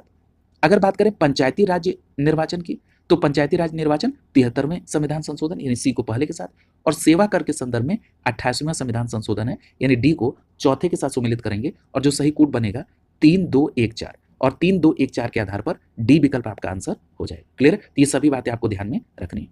और जो बात रही शिक्षा के अधिकार की तो आपको याद होगा कि ये 86वें संविधान संशोधन के द्वारा इसमें जोड़ा गया है। और 2 अनुच्छेद आपको ध्यान में रखना है। एक है अनुच्छेद 21 क। ये जो अनुच्छेद 21 क है ये शिक्षा के अधिकार को मौलिक अधिकार बनाता है। और ये जो अनुच्छेद 21 क जोड़ा गया था ये भी 86वें संविधान संशोधन के तहत जोड़ा गया था। और अभी जो चर्चा हो रही थी मौलिक कर्तव्य की तो उसमें मैंने आपको कहा था कि जो 86वां संविधान संशोधन है ये मौलिक कर्तव्य में 11वां कर्तव्य जोड़ता है। और जो ये 11वां कर्तव्य जोड़ा गया ये भी 86वें संविधान संशोधन के तहत जोड़ा गया और ये भी शिक्षा से संबंधित है। इसमें माता पिता को ये कहा गया कि आपका ये कर्तव्य होगा कि आप बच्चों की शिक्षा के लिए कार्य करें। क्लियर? तो ये भी बात आपको ध्यान में रखना है। क्लियर? और ये जो मौलिक कर्तव्य में कहा गया कि माता पिता या संरक्षक अपने बच्चों को शिक्षा का अवसर प्रदान करेंगे, इसमें क्या आयु वर्ग दी गई है? तो ये भी बात याद रखेंगे, 6 से 14 वर्ष। क्लियर है? ये भी तथ्य आपको ध्यान में रखना है। और ये किसके तहत जोड़ा गया? 86वें संविधान संशोधन 2002 के तहत। क्लियर है? तो ये भी बात आपको ध्यान में रखना है। और अनुच्छेद क्या होगा? अनुच्छेद कौन सा होगा? 51 क का ट। क्लियर है? तो ये भी बात आप ध्यान में रखेंगे।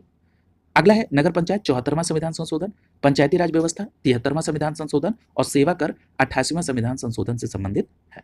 अगला प्रश्न देखिए, पूछा जा रहा है कि भारतीय संविधान के अनुसार निम्न विषयों पर संवैधानिक संशोधन के लिए कम से कम आधे राज्यों के विधान मंडल द्वारा पुष्टि आवश्यक है। अभी आपने देखा था 3 प्रकार के संशोधन थे।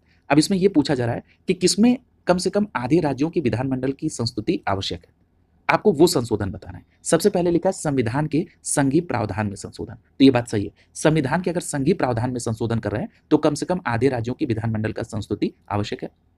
अगला करा है सर्वोच्च न्यायालय के अधिकार। हाँ, अगर आप मानिए सर्वोच्च न्यायालय के अधिकार में कोई संशोधन करना चाहते हैं, फिर उस कंडीशन में भी 50% राज्यों का रिकमेंडेशन आवश्यक है। अगला है संविधान संशोधन की प्रक्रिया। याद रखिएगा, संविधान संशोधन की प्रक्रिया में अगर आप कोई बदलाव चाहते हैं तब भी आपको 50% राज्यों का अप्रूवल आवश्यक है। क्लियर? तो ये यहां पर तीसरा भी सही है। अगला करा कि नए राज्यों का निर्माण अथवा राज्यों की सीमाओं और नाम में परिवर्तन। याद रखिएगा, इसके लिए साधारण बहुमत से पारित होता है। क्लियर? तो ये बात ध्यान रखेंगे, इसमें आधे राज्यों की विधानमंडलों का रिकमेंडेशन आवश्यक नहीं है। क्लियर? तो यहां पर आपका पहला, दूसरा और तीसरा कूट बनेगा। तो यहां पर आपका ए विकल्प सही हो जाएगा। स्पष्ट है? इस बात को भी ध्यान में रखेंगे। ये कॉन्सेप्चुअल प्रश्न आपसे पूछा गया था, तो इसको भी आप ध्यान में रखेंगे। आयोग का जो वर्तमान में पैटर्न है, इसमें वो फैक्ट और कॉन्सेप्ट दोनों को मिलाकर प्रश्न को बना रहा है। तो इसमें आपको बिल्कुल बैलेंस बनाकर अपने स्टडी को रखना है। न तो आप ज़्यादा फैक्चुअल जाएंगे ना कॉन्सेप्चुअल, दोनों को बैलेंस बनाते हुए, यानी केवल फैक्ट बेस पर भी काम नहीं बनेगा। देखिए, यहां पर बात हो रही थी कि अनुच्छेद 368 में संविधान संशोधन की व्यवस्था की गई। क्लियर? और अनुच्छेद 368 के अनुसार संविधान के संघीय ढांचे संबंधित प्रावधान, सर्वोच्च न्यायालय के अधिकार क्षेत्र या संविधान संशोधन की प्रक्रिया में संशोधन के लिए कम से कम आधे राज्यों की विधानमंडलों की पुष्टि आवश्यक है। क्लियर? लेकिन अगर नए राज्यों के निर्माण, सीमाओं या नाम में परिवर्तन की बात हो तो इसका अधिकार भारतीय संसद को है। इसके लिए आधे राज्यों का रिकमेंडेशन आवश्यक नहीं है, यह साधारण बहुमत द्वारा पारित होता है। क्लियर? अगला प्रश्न देखिए, अगला प्रश्न आपसे पूछा जा रहा है कि संविधान में संशोधन की पहल की जाती है। तो स्पष्ट याद रखिएगा कि जब संविधान में संशोधन की पहल है तो ये संसद के किसी भी सदन से प्रारंभ की जा सकती है। तो यहाँ पर आपका डी विकल्प आंसर हो जाएगा। क्लियर? संसद के किसी एक सदन में। देखिए, संविधान संशोधन की जो प्रक्रिया है इसका उल्लेख अनुच्छेद 368 के सब क्लॉज 2 में है। और जो अनुच्छेद 368 का सब क्लॉज 2 है, ये कहता है कि संविधान संशोधन की प्रक्रिया संसद के किसी भी एक सदन में आरंभ की जा सकती है। इसके लिए संसद के प्रत्येक सदन द्वारा कुल सदस्य का बहुमत और मतदान में भाग लेने वाले सदस्यों का 2/3 अप्रूवल से वो विधेयक पारित होना चाहिए, यानी 2/3 बहुमत से वो विधेयक पारित होना चाहिए। और राष्ट्रपति की स्वीकृति मिलने पर संविधान संशोधन का वो भाग बन जाएगा। क्लियर? तो ये बात स्पष्ट तौर पर आपको ध्यान में रखना है। अगला प्रश्न देख लीजिए, पूछा जा रहा है यदि कोई संविधान संशोधन विधेयक लोकसभा से पारित हो जाता है परंतु राज्यसभा से उसे अस्वीकार कर दिया जाता है तो ऐसी स्थिति में क्या परिणाम होगा? तो याद रखिएगा, अभी आपने कहा कि जो संविधान संशोधन है इसको दोनों सदनों से पारित होना चाहिए। क्लियर? तो याद रखेंगे कि अगर लोकसभा पारित करे और राज्यसभा उसे अस्वीकार कर ले तो उस विधेयक का परित्याग करना पड़ेगा। क्लियर? क्योंकि अभी आपने इस बात को देखा कि जो संविधान संशोधन है इसमें कहा गया कि संसद के प्रत्येक सदन द्वारा कुल सदस्यों का बहुमत और मतदान में भाग लेने वाले सदस्यों का 2/3 मतों से विधेयक को पारित होना आवश्यक है। उसके बाद राष्ट्रपति की स्वीकृति मिलते ही वो संशोधन मान्य हो जाएगा। क्लियर? तो ये बात ध्यान रखेंगे, संसद के प्रत्येक सदन द्वारा। और अगर यहां पर इस प्रश्न में कहा जा रहा है कि लोकसभा पारित कर दे और राज्यसभा उसे अस्वीकार कर दे तो वो क्या होगा? विधेयक का परित्याग करना पड़ेगा। क्लियर? ये बात स्पष्ट हो गई। अब देखिए, ये प्रश्न कितना भारी भरकम बनाया गया था लेकिन इसमें कोई दम नहीं था। क्लियर? आगे चलिए, अगला प्रश्न आपसे पूछा जा रहा है कि संविधान का जो 98वां संविधान संशोधन है ये किससे संबंधित है? तो देखिए, जो 98वां संविधान संशोधन है ये क्या कहता है? इसका उद्देश्य है कि कर्नाटक के राज्यपाल को एक विशेष शक्ति प्रदान करना था। क्लियर? याद रखिएगा, ये जो 98वां संविधान संशोधन था इसके तहत अनुच्छेद 371 जे को संविधान में सम्मिलित किया गया और इसका उद्देश्य कर्नाटक के राज्यपाल को ऐसी शक्ति प्रदान करना था जिससे कि वो हैदराबाद कर्नाटक क्षेत्र के लिए विकास का स्वरूप तय कर सके। क्लियर? तो ये उस समय के ऑप्शनल से संबंधित प्रश्न था, इस बात को आप ध्यान में रखेंगे। यहाँ पर कोई भी विकल्प इससे संबंधित नहीं है, ये प्रश्न डिस्प्यूटेड रहा। क्लियर? देखिए, इसके एक्सप्लेनेशन में भी दिया है कि 98वां संविधान संशोधन 2012 अनुच्छेद 371 के जे को संविधान में सम्मिलित किया गया, जिसका उद्देश्य कर्नाटक के राज्यपाल को ऐसी शक्तियां प्रदान करना था जिससे कि वो हैदराबाद कर्नाटक क्षेत्र के लिए विकास का स्वरूप तय कर सके। क्लियर? तो ये बात आप ध्यान में रखें। अगला देखिए, अगला जो प्रश्न है यहां पर आपको सूची को सुमेलित करना है। एक तरफ संविधान संशोधन दिया गया और दूसरी तरफ उसके प्रावधान दिए गए। सबसे पहले हम लोग चलेंगे संविधान संशोधन की तरफ से। अगर हम बात करें 61वां संविधान संशोधन, ये तो आप पढ़ चुके हैं कि जो अनुच्छेद 326 है जिसमें वयस्क मताधिकार की बात की गई है, उसमें कहा गया कि जो मताधिकार की आयु है वो 21 वर्ष से घटाकर 18 वर्ष कर दी गई। किसके तहत? 61वें संविधान संशोधन के तहत। तो यहाँ पर आप सी को पहले के साथ अटैच कर देंगे। अगर बात करें 42वें संविधान संशोधन की, तो 42वें संविधान संशोधन के तहत अभी आपने देखा कि आपकी जो उद्देशिका है यानी जो आपकी प्रस्तावना है उसमें 3 शब्द जोड़े गए थे। क्लियर है? समाजवाद, पंथनिरपेक्ष और अखंडता। क्लियर? तो यहाँ पर आप डी को सुमेलित कर देंगे दूसरे के साथ। अगर हम बात करें 38वें संविधान संशोधन की, तो जो 38वां संविधान संशोधन है ये न्यायिक पुनरीक्षण शक्ति का परिसीमन से संबंधित है। क्लियर? तो यहाँ पर आप देखेंगे ए को सुमेलित करेंगे आप तीसरे के साथ। न्यायिक पुनरीक्षण शक्ति का परिसीमन ये 38वें संविधान संशोधन से संबंधित है। और अगर बात करें 44वें संविधान संशोधन की, तो ये आप कई बार पढ़ चुके हैं कि जो संपत्ति का अधिकार मौलिक अधिकार से हटके संवैधानिक और वैधानिक अधिकार बना और अनुच्छेद 300 क के तहत सम्मिलित किया गया, ये 44वें संविधान संशोधन के तहत बदलाव किया गया। तो बी को आप सुमेलित कर दीजिए चौथे के साथ। क्लियर? तो यहाँ कोड क्या बन रहा है? 3 4 1 2 और 3 4 1 2 के आधार पर सी विकल्प आपका आंसर हो जाए। क्लियर? तो ये सभी बातें आपको ध्यान में रखना है। पीसीएस 2017 के प्रीलिम्स में ये प्रश्न पूछा गया। न्यायिक पुनरीक्षण शक्ति का परिसीमन 38वें संशोधन के द्वारा, संपत्ति के अधिकार को मौलिक अधिकार से हटाकर संवैधानिक और वैधानिक अधिकार बनाना, ये 44वां संविधान संशोधन द्वारा। मताधिकार की आयु 21 वर्ष से 18 करना 61वां संविधान संशोधन द्वारा। और उद्देशिका में पंथनिरपेक्ष शब्द को जोड़ना 42वें संविधान संशोधन के तहत किया गया। क्लियर?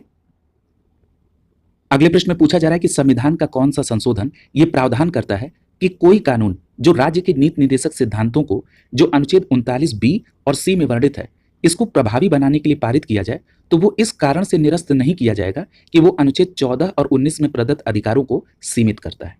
देखिए, यहां पर प्रश्न का आंसर करने से पहले सबसे पहली बात तो आप ये समझिए कि प्रश्न कह क्या रहा है। देखिए, आपसे ये पूछा जा रहा है कि ऐसा कौन सा संविधान संशोधन है जो ये कहता है कि अगर सरकार कोई कानून बना रही हो और वो कानून नीति निर्देशक सिद्धांतों में शामिल अनुच्छेद 39 बी और अनुच्छेद 39 सी में जो बात कही गई है उसको प्रभावी बनाने के लिए पारित किया जा रहा हो, तो वो इस कारण से निरस्त नहीं होगा कि वो कानून अनुच्छेद 14 और 19 का वायलेशन है। क्लियर है? तो याद रखिएगा, ऐसा संविधान संशोधन है 25वां संविधान संशोधन। क्लियर? तो ये बात स्पष्ट हो गई। आइए जरा इसके एक्सप्लेनेशन वाले पार्ट से इसको और क्लियर करते हैं। देखिए, जो संविधान संशोधन 25वां संविधान संशोधन है ये 1971 से संबंधित है और 25वें संविधान संशोधन 1971 के तहत कहा गया कि अनुच्छेद 31 ग के अंतर्गत ये प्रावधान किया गया कि 39 ख और ग में जो भी बातें कही गई हैं उनको अगर प्रभावी बनाने के लिए कोई कानून बनाया जा रहा है तो वो अनुच्छेद 14 और 19 का वायलेशन नहीं समझा जाएगा। यानी आप ये कह सकते हैं कि यहां पर राज्य के नीति निर्देशक सिद्धांत को प्रभावी बनाने के लिए मौलिक अधिकार पर भी वरीयता दी गई। क्लियर? और इस अनुच्छेद 31 ग को 25वें संविधान संशोधन 1971 के तहत स्टैब्लिश किया गया और इसमें कहा गया कि अगर 39 ख और ग के लिए अगर कोई कानून बनाया जा रहा है तो वो अनुच्छेद 14 और 19 का वायलेशन नहीं होगा। क्लियर? अब यहां पर दो बातें और उठती हैं कि 39 ख और ग में क्या बात कही गई है। तो अनुच्छेद 39 ख में कहा गया यानी अनुच्छेद 39 बी में कहा गया कि भौतिक संसाधनों का स्वामित्व एवं नियंत्रण इसका सर्वोत्तम स्वरूप होना चाहिए। क्लियर? और अनुच्छेद 39 के सी में कहा गया यानी ग में कहा गया कि आर्थिक व्यवस्था इस प्रकार चले कि सर्वसाधारण का हित सुनिश्चित हो सके। यानी इन दो कारणों को लेकर अगर कोई कानून बना रही है सरकार तो वो अनुच्छेद 14 और 19 का वायलेशन नहीं होगा। ये 25वें संविधान संशोधन 1971 के तहत अनुच्छेद 31 ग को स्टैब्लिश करते हुए ये बात कही गई। क्लियर? यहां पर एक बात और याद रखिएगा, ये जो अनुच्छेद 39 ख और ग है ये 42वें संविधान संशोधन 1976 के तहत इसको शामिल किया गया। क्लियर? और कहां पर? भाग 4 के अंतर्गत। स्पष्ट हो गया ये बात? अगले प्रश्न को देखिए। अगले प्रश्न में पूछा जा रहा है कि नागरिकता संशोधन विधेयक 2019 संसद से कब पारित किया गया। अब देखिए, इस प्रश्न में 2-3 बातें आपको ध्यान में रखना होगा। इस तरह के जो प्रश्न होते हैं ये काफी विवादास्पद हो जाते हैं। उसके पीछे कारण ये है कि आपसे पूछा जा रहा है कि संसद से कब पारित हुआ। ध्यान रखिएगा, ये जो नागरिकता संशोधन विधेयक 2019 है ये लोकसभा से 9 दिसंबर को पारित हुआ और राज्यसभा से 11 दिसंबर को पारित हुआ। तो 11 दिसंबर 2019 भी ऑप्शन में है। लेकिन आपको पता है कि जब संसद का निर्माण है उसमें राष्ट्रपति भी शामिल है और राष्ट्रपति की जो सहमति है वो 12 दिसंबर 2019 को मिली। क्लियर? तो यहां पर संसद से कब पारित हुआ अगर हम यहाँ पर संसद के दोनों सदनों की बात कर रहे हैं तब तो 11 दिसंबर 2019 आंसर होगा। और अगर ये देख रहे हैं कि जो संसद है ये लोकसभा, राज्यसभा और राष्ट्रपति से मिलकर बनी है, तो इस आधार पर देखेंगे तो यहाँ पर 12 दिसंबर 2019 आपका आंसर होगा। क्लियर? चूंकि संसद की बात की है और जो संसद का गठन है वो तीनों से मिलकर बना होता है, तो इसका जो सबसे सही आंसर होगा वो 12 दिसंबर 2019 होगा। क्लियर? क्योंकि आपको पता है कि संसद शब्द कहा जा रहा है तो इसमें संसद के किसी सदन की बात नहीं की जा रही है। यहां पर संसद कहने का मतलब है कि वो अंतिम रूप से लोकसभा, राज्यसभा के बाद राष्ट्रपति की सहमति के बाद बात की जा रही है। तो यहां पर आपका सी विकल्प आंसर हो जाएगा 12 दिसंबर 2019 को। क्लियर? तो ये बात स्पष्ट तौर पर याद रखेंगे। आरओ 2016 के मेंस में ये प्रश्न पूछा गया था। क्लियर? तो ध्यान रखिएगा, लोकसभा के द्वारा 9 दिसंबर को, राज्यसभा के द्वारा 11 दिसंबर 2019 को पारित हुआ और 12 दिसंबर 2019 को राष्ट्रपति ने इस पर हस्ताक्षर किए और ये विधेयक कानून का रूप बन गया। देखिए, राष्ट्रपति संसद का अंग होता है, इसीलिए यहां पर इसको 12 दिसंबर 2019 डेट ली जा रही है। क्लियर? तो यहां पर सी विकल्प आपका आंसर हो जाएगा। अगला प्रश्न देखिए। अगला प्रश्न आपसे पूछा जा रहा है कि भारतीय संविधान का जो 74वां संविधान संशोधन है, इसके संदर्भ में कौन सा कथन सही है? सबसे पहला लिखा है कि यह संविधान में एक नई अनुसूची जोड़ने का उपबंध करता है। तो ये स्टेटमेंट सही है, क्योंकि आपको पता है कि जो 74वां संविधान संशोधन है ये नगरपालिका का प्रावधान करता है और इसके द्वारा 12वीं अनुसूची जोड़ी गई। कौन सी? 12वीं अनुसूची जोड़ी गई, यानी ये पहला स्टेटमेंट सही हो गया। अगला करा कि यह नगरपालिका की कार्यप्रणाली की पुनर्संरचना करता है। तो ये भी सही है। अभी मैंने आपको बताया कि 74वां संविधान संशोधन के तहत 12वीं अनुसूची जोड़कर नगरपालिका का प्रावधान किया गया। अगला करा कि यह नगरपालिका में महिलाओं के लिए आरक्षण का उपबंध करता है। तो ये भी स्टेटमेंट यहां पर सही है, ये महिलाओं के आरक्षण की भी उपबंध करता है। क्लियर है? क्योंकि 74वें संविधान संशोधन के तहत महिलाओं को भी आरक्षण का प्रावधान अनुच्छेद 243 न के तहत किया गया। क्लियर है? तो यहां पर ये तीसरा स्टेटमेंट भी सही हो गया। अगला करा कि यह केवल कुछ निर्दिष्ट राज्यों में ही प्रयोज्य है। ये गलत है, ये भारत के सभी राज्यों के लिए प्रावधान है। तो यहां पर आपका पहला, दूसरा और तीसरा स्टेटमेंट 74वें संविधान संशोधन के संदर्भ में सही है। पहला, दूसरा और तीसरा। क्लियर है?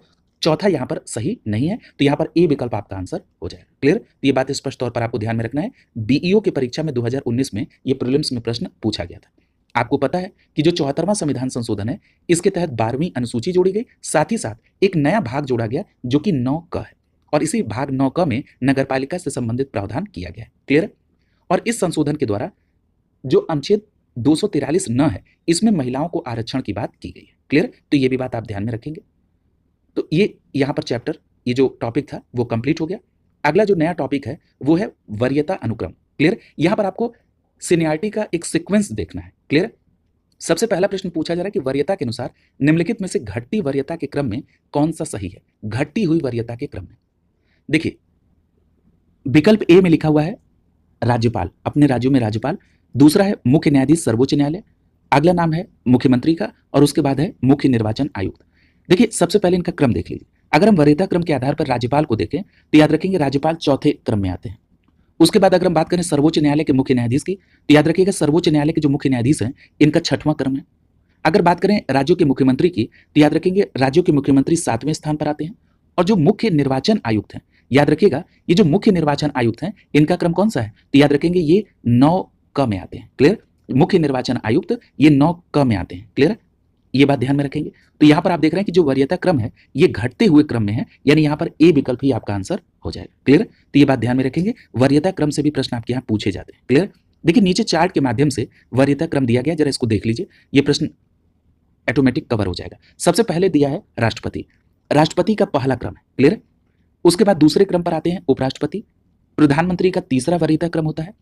चौथे क्रम पर देखिए राज्यपाल होते हैं। क्लियर? याद रखेंगे। 5वें क्रम पर भूतपूर्व राष्ट्रपति होते हैं। 5वें ए में लिखा गया उप प्रधानमंत्री। क्लियर? उसके बाद 6ठे क्रम पर भारत के मुख्य न्यायाधीश आते हैं और याद रखिएगा 6ठे ही क्रम पर लोकसभा अध्यक्ष होते हैं। यानी जो भारत के मुख्य न्यायाधीश हैं वो और लोकसभा अध्यक्ष दोनों एक ही क्रम पर हैं और इनका 6वां क्रम है। क्लियर?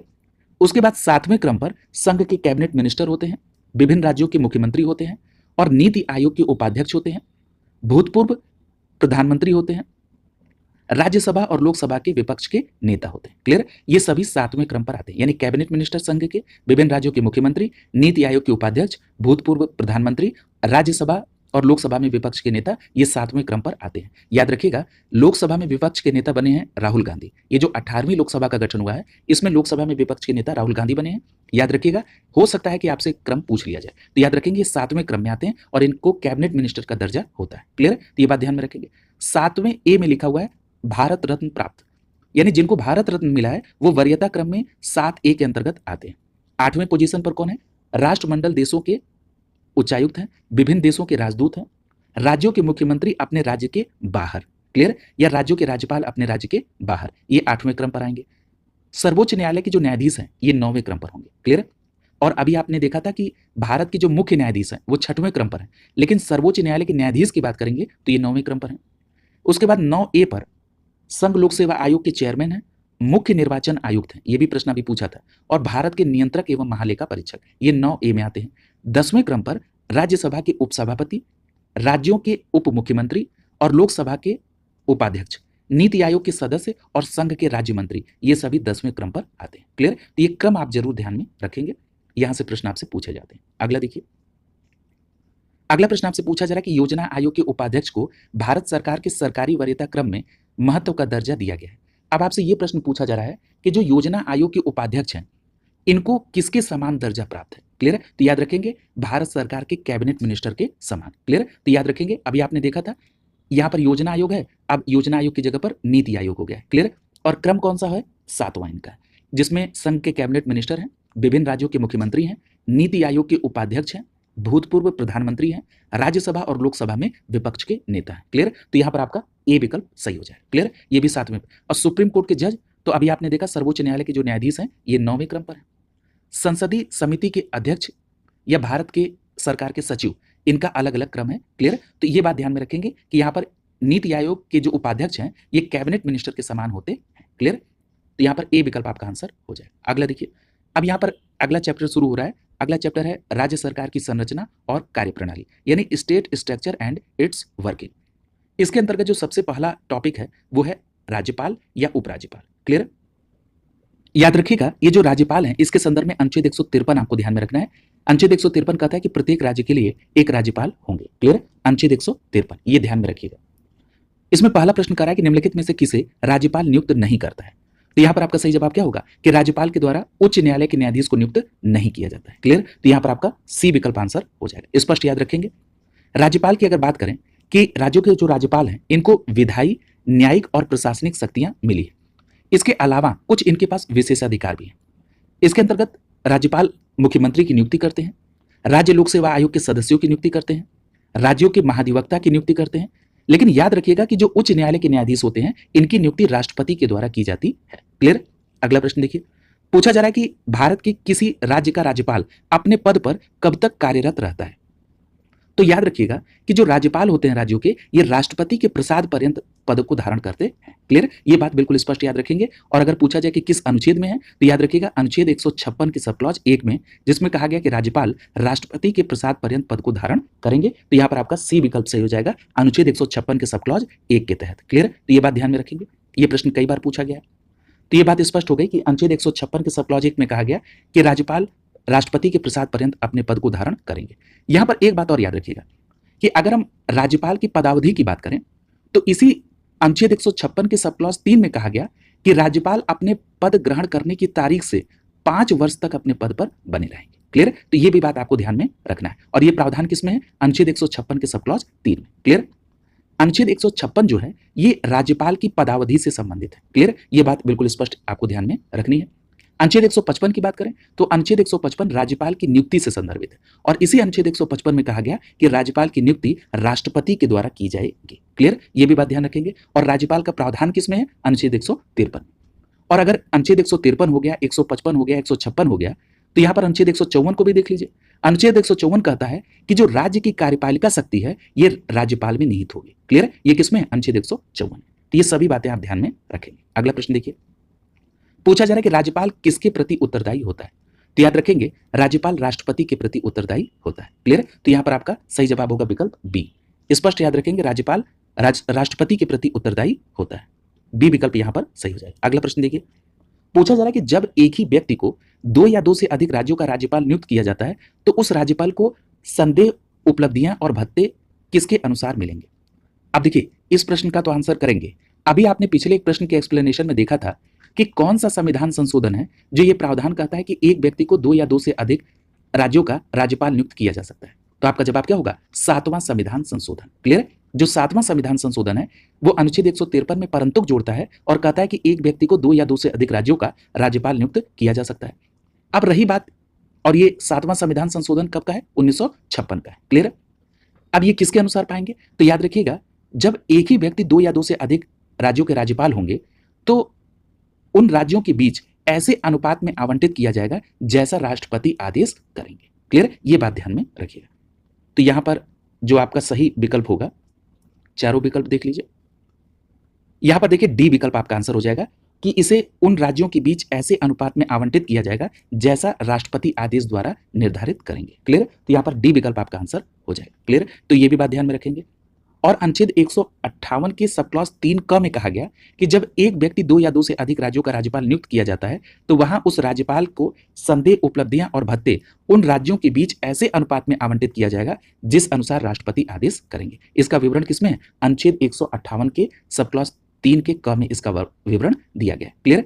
और अगर आपसे पूछा जाए कि अनुच्छेद 158 किससे संदर्भित है तो स्पष्ट याद रखिएगा कि अनुच्छेद 158 राज्यपाल के पद की शर्तों से संबंधित है। क्लियर? ये बात बिल्कुल स्पष्ट याद रखिएगा। और इसी अनुच्छेद 158 के सब क्लॉज 3 क में ये बात कही गई। स्पष्ट है? अगला देखिए। अगला प्रश्न पूछा जा रहा है कि भारत के एक राज्यपाल से संबंधित निम्नलिखित कथनों पर विचार कीजिए और जो कथन सही है उनको चुनिए। सबसे पहला कह रहा है कि उसे जन्म से भारत का नागरिक होना चाहिए। ये स्टेटमेंट गलत है। याद रखिएगा, जो राज्यपाल की संबंधित जो योग्यता है उनके पद के लिए, उसमें कहा गया कि उन्हें भारत का नागरिक होना चाहिए। अब ये जन्म से नागरिक होना चाहिए, इस बात का प्रावधान नहीं है। क्लियर? तो ये बात स्पष्ट तौर पर आपको ध्यान में रखना है।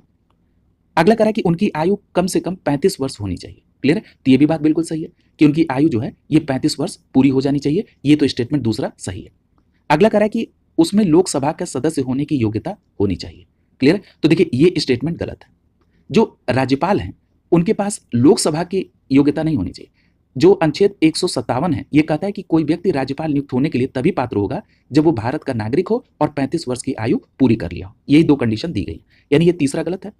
अगला कह रहा है कि वह एक से अधिक राज्यों के लिए राज्यपाल हो सकता है, तो ये स्टेटमेंट सही है। तो यहाँ पर आप देख रहे हैं दूसरा और चौथा ये स्टेटमेंट राज्यपाल के संदर्भ में सही है, तो यहाँ पर आपका डी विकल्प सही हो जाएगा। और ये एक से अधिक राज्यों के लिए राज्यपाल हो सकता है, ये किसमें है? तो अनुच्छेद 153 के परंतुक में ये शब्द जोड़ा गया। क्लियर? तो डी विकल्प आपका आंसर हो जाएगा। देखिए यहाँ पर याद रखिएगा कि जो अभी आप राज्यपाल के लिए अर्हता देख रहे थे, ये किस अनुच्छेद में? सबसे पहले तो ये बता हो जाए, अनुच्छेद 157। याद रखिएगा, अनुच्छेद 157 में राज्यपाल की नियुक्ति के लिए अर्हता है। इसमें पहला है कि वो भारत का नागरिक हो, ये नहीं लिखा है कि वो जन्म से भारत का नागरिक हो।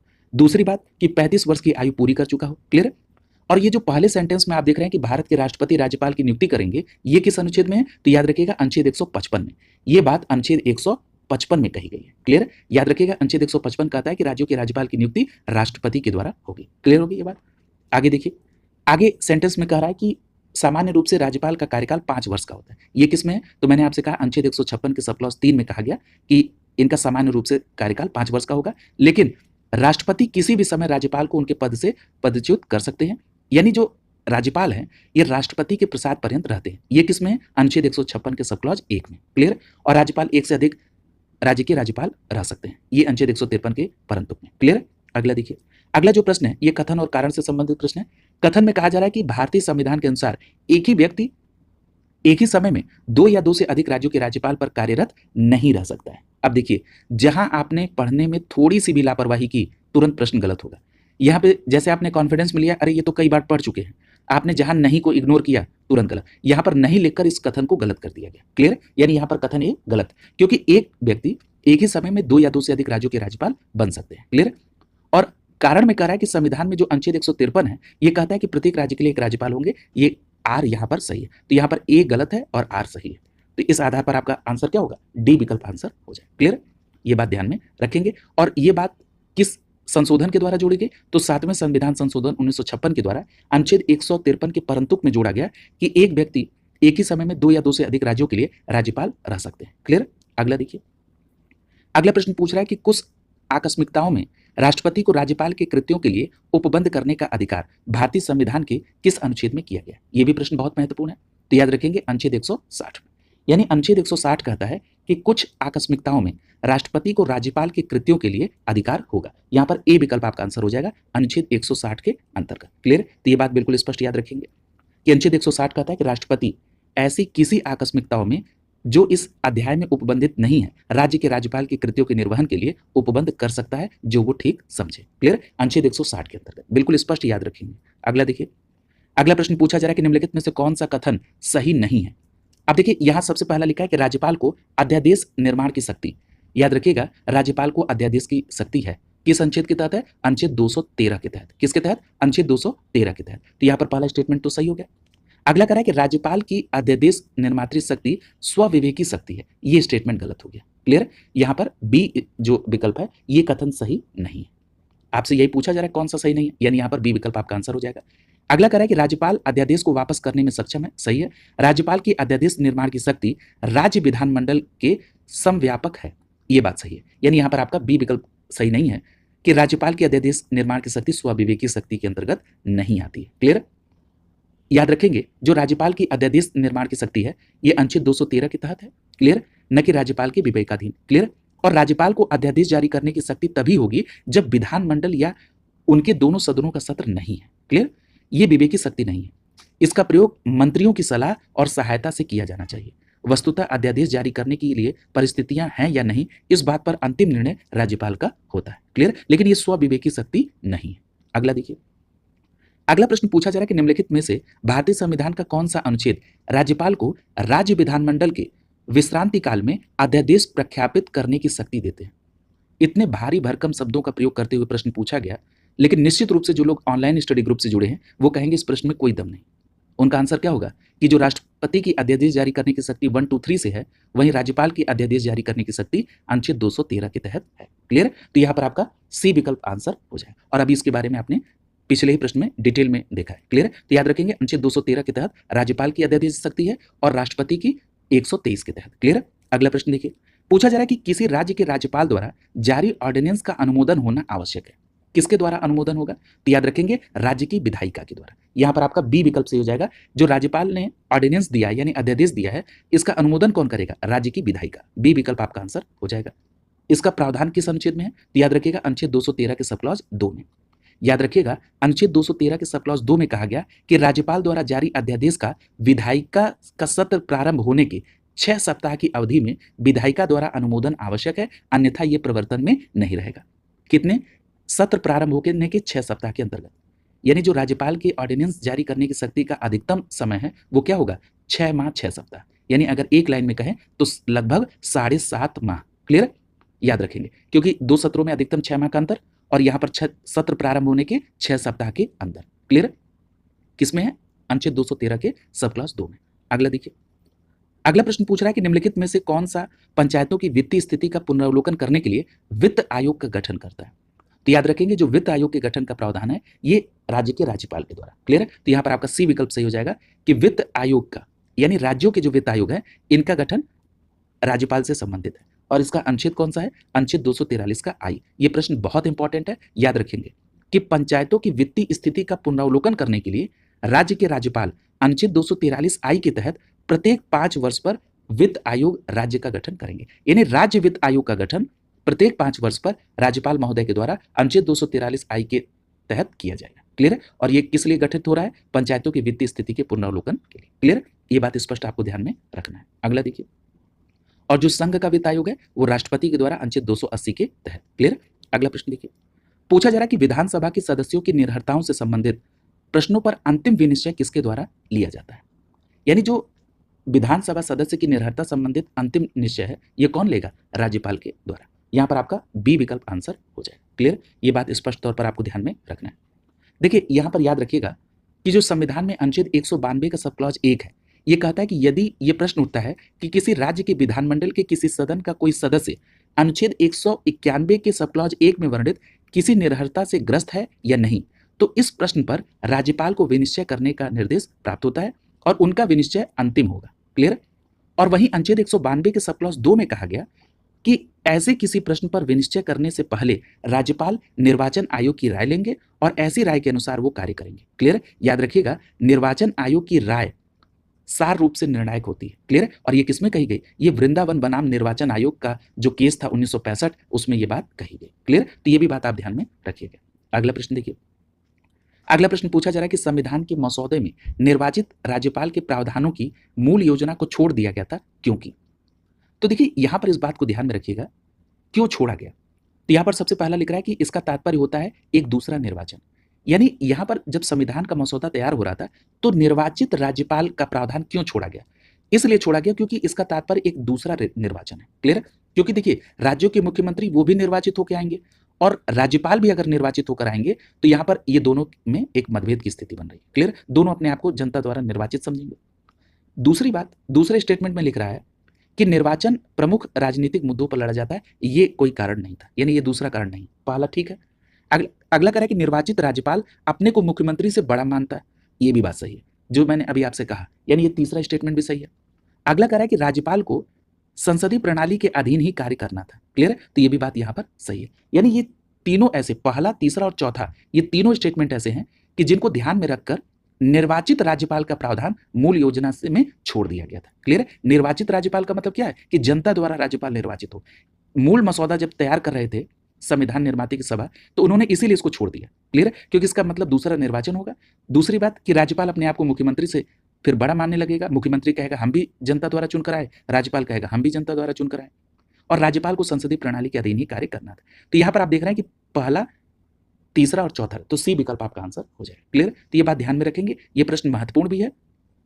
यहां पर कुछ बातें और ध्यान में रखिए कि जो अमेरिका और ऑस्ट्रेलिया में निर्वाचित राज्यपाल का प्रावधान है। क्लियर है? निर्वाचित राज्यपाल का प्रावधान अमेरिका और ऑस्ट्रेलिया में है।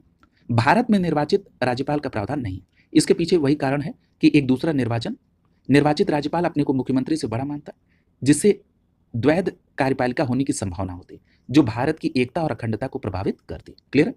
संवैधानिक प्रमुख तो राज्य में संवैधानिक स्थिति में राज्यपाल बड़ा होता है, लेकिन अगर दोनों ही जनता द्वारा चुनकर जाते तो वहां पर एक गतिरोध की स्थिति बड़ी हो जाती। क्लियर?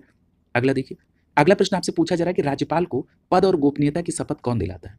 तो याद रखिएगा, राज्यपाल को पद और गोपनीयता की जो शपथ है, ये उच्च न्यायालय के मुख्य न्यायाधीश के द्वारा दिलाई जाती है। यानी संबंधित राज्य के जो हाईकोर्ट है उसके मुख्य न्यायाधीश के द्वारा दिलाई जाती है। तो यहां पर आपका सी विकल्प आंसर हो जाएगा। क्लियर? स्पष्ट याद रखेंगे कि राज्यपाल को पद और गोपनीयता की शपथ उच्च न्यायालय के मुख्य न्यायाधीश द्वारा दिलाया जाता है। यदि मान लीजिए कि मुख्य न्यायाधीश अनुपस्थित है तो ऐसी स्थिति में उच्च न्यायालय के वरिष्ठ न्यायाधीश उनको शपथ दिलाएंगे। हम आपसे ये प्रश्न पूछ रहे थे कि आपने राष्ट्रपति और उपराष्ट्रपति दोनों का शपथ देख लिया। हम आपसे ये प्रश्न पूछ रहे हैं कि राज्यपाल का शपथ का प्रावधान कहां पर है? तो स्पष्ट याद रखेंगे अनुच्छेद 159 में, 159। स्पष्ट याद रखिएगा, यहां से प्रश्न गलत करवाया जा सकता है, वहां पर अनुसूची से कोरिलेट होगा, लेकिन आपको नहीं करना है। अनुच्छेद 159 यानी 159 में कहा गया कि राज्यपाल द्वारा शपथ और प्रतिज्ञा, और इसमें क्या कहा गया कि राज्यपाल अपने पद ग्रहण करने से पूर्व उच्च न्यायालय के मुख्य न्यायाधीश, और अगर वो अनुपस्थित हैं जो उसमें श्रेष्ठतम न्यायाधीश होंगे, उनके समक्ष शपथ लेंगे। क्लियर? तो ये सभी बातें आप ध्यान में रखेंगे। अगला देखिए। अगला प्रश्न आपसे पूछा जा रहा है कि राज्यपालों के लिए मार्गदर्शक सिद्धांत निर्धारित किए जाने चाहिए, यह अनुशंसा की गई थी किस समिति के द्वारा? बहुत अच्छा प्रश्न है, याद रखिएगा, प्रशासनिक सुधार आयोग के द्वारा। यानी प्रशासनिक सुधार आयोग का यह रिकमेंडेशन था कि राज्यपालों के लिए मार्गदर्शक सिद्धांत निर्धारित किए जाने चाहिए। तो यहां पर आपका डी विकल्प आंसर हो जाए। क्लियर? ये स्पष्ट आपको ध्यान में रखना है। देखिए यहां पर एक बात ध्यान रखिएगा कि कर्नाटक के पूर्व मुख्यमंत्री एम वीरप्पा मोइली की अध्यक्षता में गठित द्वितीय प्रशासनिक सुधार आयोग ने राज्यपालों के संदर्भ में मार्गदर्शक सिद्धांत निर्धारित किए जाने की अनुशंसा की थी। क्लियर? तो याद रखेंगे, द्वितीय प्रशासनिक सुधार आयोग ने कहा कि राज्यपालों के लिए मार्गदर्शक सिद्धांत निर्धारित किए जाने चाहिए, और ये जो द्वितीय प्रशासनिक सुधार आयोग का गठन है, ये कर्नाटक के पूर्व मुख्यमंत्री एम वीरप्पा मोइली साहब की अध्यक्षता में था। क्लियर? तो ये बात ध्यान में रखेंगे। अगला प्रश्न देखिए, पूछा जा रहा है कि राजस्थान के राज्यपाल जिन्हें बर्खास्त किया गया था वो कौन थे? तो याद रखेंगे, राजस्थान के राज्यपाल का नाम जिनको बर्खास्त किया गया वो था रघुकुल तिलक। क्या नाम था? रघुकुल तिलक। बी विकल्प आपका आंसर हो जाए। स्पष्ट याद रखिएगा, ये जो रघुकुल तिलक है ये राजस्थान के राज्यपाल के रूप में 12 मई 1977 से 8 अगस्त 1981 तक रहे। इन्हें इंदिरा गांधी सरकार के द्वारा 8 अगस्त 1981 को राजस्थान के राज्यपाल पद से हटा दिया गया था। ये उस समय का प्रश्न, और बाद में पूछा भी गया है 2003 के पीसीएस मेंस में, उस समय ये ऑब्जेक्टिव आता था। तो इस बात को आप एक ध्यान में रखेंगे। अगला जो प्रश्न है ये स्टेटमेंट टाइप का प्रश्न है। इसमें आपको जो स्टेटमेंट सही है उसका चुनाव करना है। सबसे पहला लिखा है कि राज्यपाल को उच्च न्यायालय के न्यायाधीश की नियुक्ति का अधिकार नहीं है। ये तो अभी आप प्रश्न देख चुके हैं। मैं आपसे कई बार कह चुका हूं कि कई प्रीवियस प्रश्नों को स्टेटमेंट टाइप में प्रश्न पूछ लिया जाता है, इसलिए कभी स्टेटमेंट टाइप के प्रश्नों से घबराना नहीं चाहिए। याद रखिएगा, आप जानते हैं कि उच्च न्यायालय के न्यायाधीशों की नियुक्ति कौन करते हैं? राष्ट्रपति। क्लियर है? तो ये बात सही है कि राज्यपाल उच्च न्यायालय के न्यायाधीशों की नियुक्ति नहीं करते हैं, ये स्टेटमेंट सही है। अगला कह रहा है कि वह विधानमंडल का हिस्सा नहीं है, ये स्टेटमेंट गलत है। क्लियर? आपको पता है कि वो विधानमंडल के हिस्सा है। क्लियर? अगला कह रहा है कि उन्हें विधान परिषद में कुछ सदस्यों को मनोनीत करने का अधिकार है, ये भी स्टेटमेंट सही है, यानी यहाँ पर तीसरा स्टेटमेंट सही है। चौथा कह रहा है कि उनके पास कोई न्यायिक शक्ति नहीं, ये स्टेटमेंट गलत है। अभी आपने एक प्रश्न में पढ़ा था कि राज्यपाल को न्यायिक शक्ति भी है, तो यहाँ पर आपका चौथा स्टेटमेंट गलत हो गया। तो यहाँ पर पहला और तीसरा सही है, तो इस आधार पर आप यहाँ पर बी विकल्प को अपना आंसर टिक करेंगे। क्लियर है? पहला और तीसरा स्टेटमेंट सही है। क्लियर है? आइए जरा डिटेल में इसको देखते हैं। देखिए, बात करें अगर राज्य विधानमंडल के निर्माण की, तो याद रखिएगा कि जो राज्यों के विधानमंडल का निर्माण है, इसमें क्या कहा गया कि प्रत्येक राज्य के लिए एक विधानमंडल होगी, जो राज्यपाल और एक सदन यानी विधानसभा, और जहां पर दो सदन है वहां पर विधानसभा के साथ साथ विधान परिषद होगी। क्लियर है? इसका प्रावधान किस अनुच्छेद में है? मैं आपसे ये कई बार कह चुका हूं कि अनुच्छेद बाद में रटने वाली चीज नहीं होती है, उसको कॉन्सेप्ट के साथ लेते चलिए। क्लियर है? तो देखिए यहां पर अनुच्छेद 168 यानी 168 में ये बात कही गई। क्लियर है? तो जो आप ये देख रहे हैं कि राज्य के विधानमंडल में राज्यपाल और विधानसभा शामिल होगी, जिन राज्यों में द्विसदनीय व्यवस्था है वहां पर विधानमंडल में राज्यपाल, विधान परिषद और विधानसभा होगी। ये प्रावधान किसमें? अनुच्छेद 168। क्लियर? अनुच्छेद 168 राज्यों के विधानमंडल के गठन से संबंधित। अनुच्छेद 168 यानी 168 स्पष्ट हो गया। देखिए, राज्यपाल राज्य के विधान परिषद के कुल सदस्यों का छठे भाग को नामित करता है, जिन्हें वो साहित्य, विज्ञान, कला, सहकारिता आंदोलन और समाज सेवा के क्षेत्र में जिनको अनुभवी माने। क्लियर है? अब मैं आपसे ये प्रश्न पूछ रहा था कि जो राज्यपाल की ये नॉमिनेट करने की शक्ति है वो किस अनुच्छेद से प्राप्त होती है? तो याद रखिएगा, ये अनुच्छेद 171 के सब क्लॉज 3 के अंग में वर्णित है। क्लियर? ये बात स्पष्ट याद रखिएगा कि अनुच्छेद 171 के सब क्लॉज 3 के अंग में कहा गया कि राज्यपाल के द्वारा नाम निर्दिष्ट। अगली लाइन में बोला जा रहा है कि अनुच्छेद 161 में राज्यपाल के पास क्षमा की शक्ति है और कुछ मामलों में दंडादेश के निलंबन, परिहार और लघुकरण की राज्यपाल की न्यायिक शक्ति के अंतर्गत आता है। यानी अनुच्छेद 161 के तहत राज्यपाल के पास न्यायिक शक्ति का प्रावधान भी किया गया। क्लियर? तो ये भी बात ध्यान रखेंगे, अनुच्छेद 161 क्या करता है? क्षमा आदि की शक्ति है। क्लियर? तो ये क्या है? ये न्यायिक शक्ति के अंतर्गत आता है। बस एक बात याद रखिएगा कि राज्यपाल के पास मृत्यु दंड को क्षमा करने की पावर नहीं है। क्लियर? याद रखेंगे। और दूसरी बात कि राज्यपाल उच्च न्यायालय के न्यायाधीश की नियुक्ति नहीं करते हैं, ये अधिकार राष्ट्रपति के पास है। क्लियर? अगला देखिए, अगला प्रश्न पूछा जा रहा है भारतीय संविधान के किस अनुच्छेद के अंतर्गत राज्यपाल को क्षमा दान की शक्ति है? तो अभी चर्चा हो गई कि राज्यपाल को क्षमा दान की शक्ति किसमें? अनुच्छेद 161 के तहत है। क्लियर? तो यहां पर आपका बी विकल्प आंसर हो जाएगा। बी विकल्प से हो जाएगा कि अनुच्छेद 161 के तहत राज्यपाल को क्षमादान की शक्ति दी गई है। राज्यपाल राज्य के विधि के विरुद्ध अपराध में दोषी व्यक्ति के संदर्भ में यह शक्ति रखते हैं। राज्यपाल के मृत्यु दंड को क्षमा करने का अधिकार नहीं है, ये मैंने अभी आपको बता दिया। दूसरी बात, राज्यपाल दंडादेश को निलंबित, दंड अवधि को कम करना और दंड का स्वरूप बदल सकते हैं। क्लियर? तो ये भी बात आपको ध्यान में रखनी है अनुच्छेद 161 के तहत। स्पष्ट है? अगला प्रश्न देखिए, अगले प्रश्न में पूछा जा रहा है कि भारत में राज्य सरकार के संदर्भ में निम्नलिखित में से कौन सा कथन सही है? सबसे पहला कथन कर रहा है कि भारत में प्रत्येक राज्य के अंतर्गत एक राज्यपाल होंगे, लेकिन वही व्यक्ति दो या दो से अधिक प्रांतों के राज्यपाल भी हो सकते हैं। तो ये स्टेटमेंट बिल्कुल सही है, इसमें डिटेल चर्चा हो चुकी है। अनुच्छेद 153 के परंतुक में ये व्यवस्था की गई। क्लियर? अगला देखिए, दूसरे स्टेटमेंट में कहा जा रहा है कि राज्यपाल में कार्यपालिका शक्ति निहित होती है और संविधान के अनुसार उनके द्वारा स्वयं या अपने अधीनस्थ के माध्यम से उसको वो प्रयोग में ला सकते हैं। ये प्रावधान किसमें है? तो अगर आपको याद हो तो एक प्रश्न के एक्सप्लेनेशन में मैंने आपको बताया कि अनुच्छेद 154 में ये व्यवस्था की गई। अनुच्छेद 154 कहता है कि राज्यपाल की कार्यपालिका शक्ति यानी राज्य की कार्यपालिका शक्ति, और ये राज्य की जो कार्यपालिका शक्ति है ये राज्यपाल में निहित होगी और राज्यपाल इसका प्रयोग स्वयं या अपने अधीनस्थ अधिकारियों के द्वारा करेंगे। किसके तहत? अनुच्छेद 154 के तहत। यहाँ पर दूसरा स्टेटमेंट भी सही है। तो आप देख रहे हैं कि पहला और दूसरा दोनों स्टेटमेंट सही है, तो यहाँ पर आपका सी विकल्प आंसर हो जाएगा। क्लियर? सी विकल्प यहाँ पर सही हो जाएगा। और देखिए ये बात कही गई कि अनुच्छेद 153 में परंतुक में कहा गया कि एक व्यक्ति दो या दो से अधिक राज्यों का राज्यपाल हो सकता है, और अनुच्छेद 153 क्या कहता है कि देश के राज्यों में एक राज्यपाल होंगे। क्लियर? ये बात तो स्पष्ट है। और आपको ये भी पता है कि जो राज्यपाल हैं इनकी नियुक्ति कौन करते हैं? इनकी नियुक्ति राष्ट्रपति के द्वारा होती है। किस अनुच्छेद के तहत? अनुच्छेद 155 के तहत। क्लियर? और ये बात आपको स्पष्ट हो गई कि राज्यपाल जो है ये राज्य के संवैधानिक प्रमुख और प्रतिनिधि के रूप में कार्य करता है। संघ और राज्य सरकारों के बीच एक पुल की तरह कार्य करते हैं राज्यपाल। राष्ट्रपति की भांति राज्यपाल में राज्य की कार्यपालिका शक्ति निहित है और वे संविधान के अनुसार स्वयं या अपने अधीनस्थ के माध्यम से उसका प्रयोग कर सकते हैं और जो राज्यपाल की कार्यपालिका शक्ति है ये अनुच्छेद 154 में वर्णित है। क्लियर? तो इस प्रकार आपने ये सभी बातें देख ली। अगला देखिए, अब जो अगला टॉपिक है वो है राज्य विधानमंडल, स्टेट लेजिस्लेचर। आज की क्लास यहीं पर कंप्लीट होती है। अगली क्लास में यहीं से कंटिन्यू करेंगे। शुभकामनाओं के साथ आप सभी का बहुत बहुत धन्यवाद।